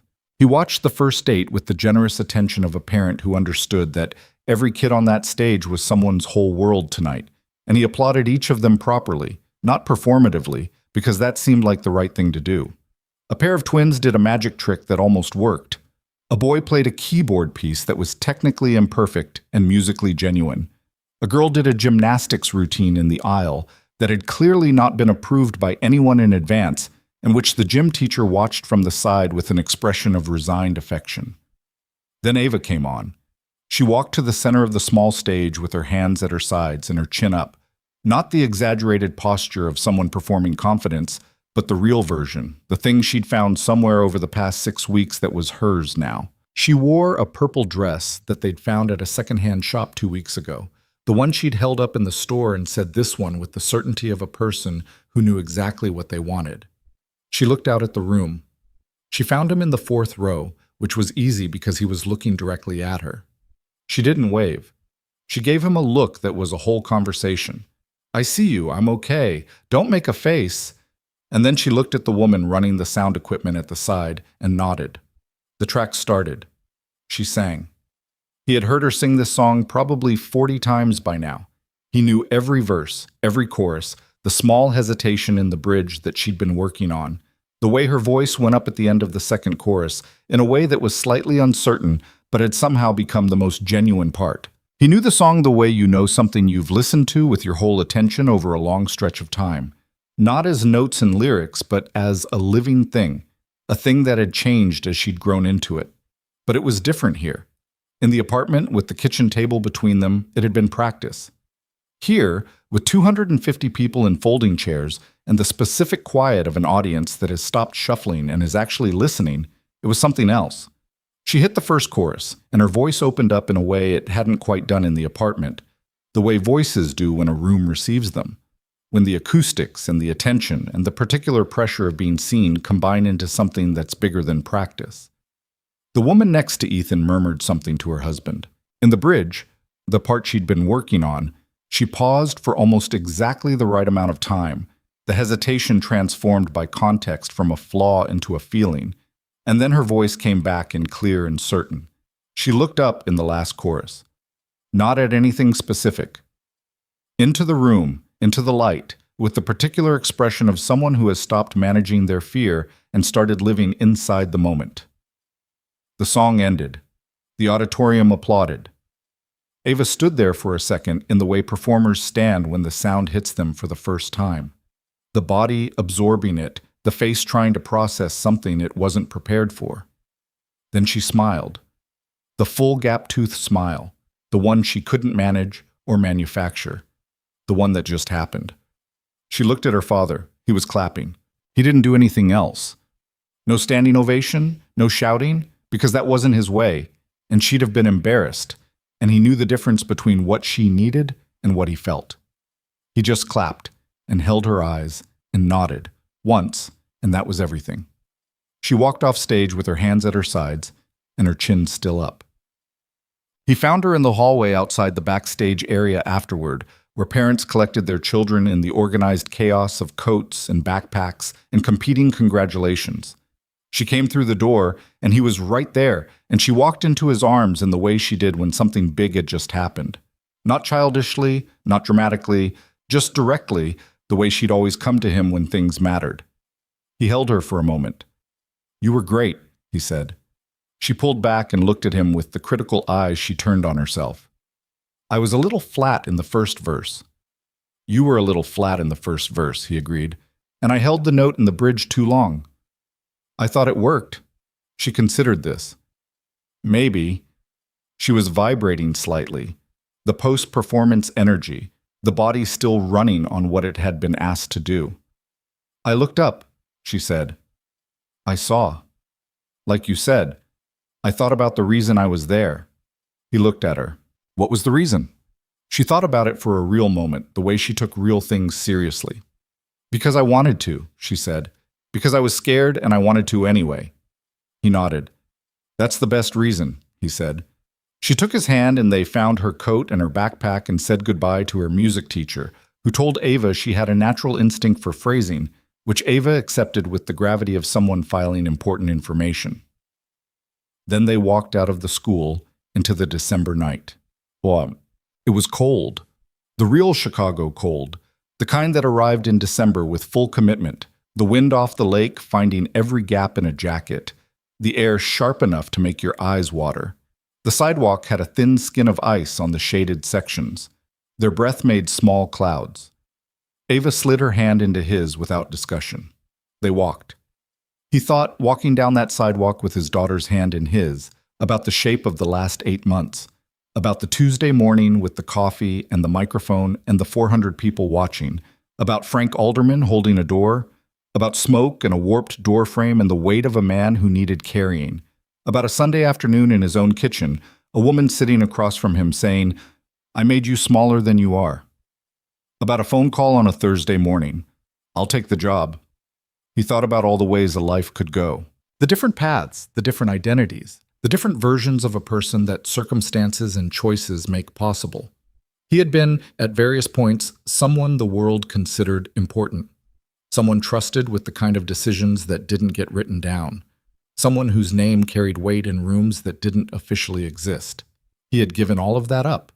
He had given it up and taken a job mopping floors, and he had done it without drama or announcement, and he would do it again the same way, without hesitation, because the calculation was simple when you looked at it honestly. He had chosen to be present for the one thing that nothing else in his life had been able to make him feel certain about. He had chosen the specific, ordinary, irreplaceable fact of being here. Not somewhere important, not somewhere necessary in the large, world-facing sense. Here, fourth floor walk-up, rocket ship lunch bag, mismatched kitchen chairs. A gap-toothed kid who timed his cold water treatment on the microwave clock and asked hard questions at bedtime and had just stood on a stage in a purple dress and found her voice in the last chorus. He thought about Claire. He thought about her the way he let himself think about her on nights when the weight of missing her was something he could carry instead of something he was carrying under. He thought, "You would have been so proud of her tonight." He thought, "She's got your eyes and she argues like you argued and she is going to be something." He thought, "I'm here. I'm doing the part you needed me to do." He thought those things and the grief in them was real and present, and also not the whole of it. The whole of it included this: the cold air, the lit street, the small hand in his, the child walking beside him who was already talking about the next thing, already planning the spring talent show, already deciding she wanted to try an original song next time, something she wrote herself. "Can you write songs?" he asked. "I don't know," she said. "I haven't tried." "So try. What if it's bad?" "Then it's a bad song. Write another one." She considered. "What if they're all bad?" "They won't all be bad." "How do you know?" "Because you don't do anything halfway." She was quiet for a moment, absorbing that in the serious way she absorbed compliments that she thought were accurate. "Okay," she said. "I'll try." They stopped at the corner of their block. The streetlight above them threw a circle of yellow on the wet sidewalk. The building was half a block down, 4 floors, the window on the 4th lit from inside because he always left the kitchen light on. "Hot chocolate?" she asked. "It's late." "It's a special occasion." He looked at her. She looked back with the gap-toothed smile deployed in full, which was an argument he was not going to win. "Yeah," he said. "Okay." They turned toward the cafe. He thought, walking that half block with his daughter on a cold December night, about what the word success actually pointed to. He had spent years in a version of success that was real and serious, and that he did not dismiss because the work had mattered and he had done it with everything he had. He did not romanticize what he'd left behind by pretending it had been nothing, but he had learned something in the 2 years since he'd come home to an empty house and an infant daughter and a life that needed to be rebuilt from something honest. He had learned that the things which announce themselves as important are not always the things that are. That power and recognition and the kind of weight that comes from being trusted with serious decisions are real, but they are not the weight of a child's hand in yours on a cold night after she has just done the thing she was afraid to do. He had learned that the biggest thing in a person's life is usually quiet, usually small, usually the thing that nobody outside your own 4 walls would look at and call significant. He had learned that, and he was still learning it every day, in the way you have to keep learning the things that matter because the world keeps trying to convince you that other things matter more. They reached the cafe. The window was lit warm from inside. Through the glass he could see the corner booth, their booth, the one they'd claimed on their first week in the neighborhood, empty and waiting. He held the door. She went in. He stood in the doorway for one moment with the cold at his back and the warmth coming out from inside, and he thought, this is it. This is the whole thing. Not perfectly. Not without difficulty or grief or the particular tiredness that comes from doing something hard for a sustained and ongoing period of time. Not without the nights when the apartment was quiet in the wrong way and the photograph on the counter was the only piece of certain evidence that what he'd had was real. But here, in a small cafe on a Tuesday night in December, following his daughter to a corner booth after a talent show, about to order hot chocolate she wouldn't finish, and coffee he probably didn't need, he was not missing anything. He was not somewhere else. He was not the ghost of a more important self haunting a smaller life. He was exactly where he was supposed to be. He let the door close behind him and went to sit with his daughter. Ava was already settled in the booth, her coat half off and her menu open. Though she never read it, she always ordered the same thing. She looked up when he slid in across from her. "I'm going to write a song called 56, she announced. "Why 56? "Because 8 times 7 is 56, and you said it like it was easy, and it wasn't easy for me, and then I learned it, and now it is." She set the menu down. "That's what I want the song to be about." He looked at her across the table. The cafe was warm around them. Somewhere behind the counter, someone was running the espresso machine, and the sound of it was completely ordinary and completely enough. "That's a good song," he said. She nodded, satisfied. "I know." The server came. She ordered the large hot chocolate, which she would not finish. He ordered the coffee.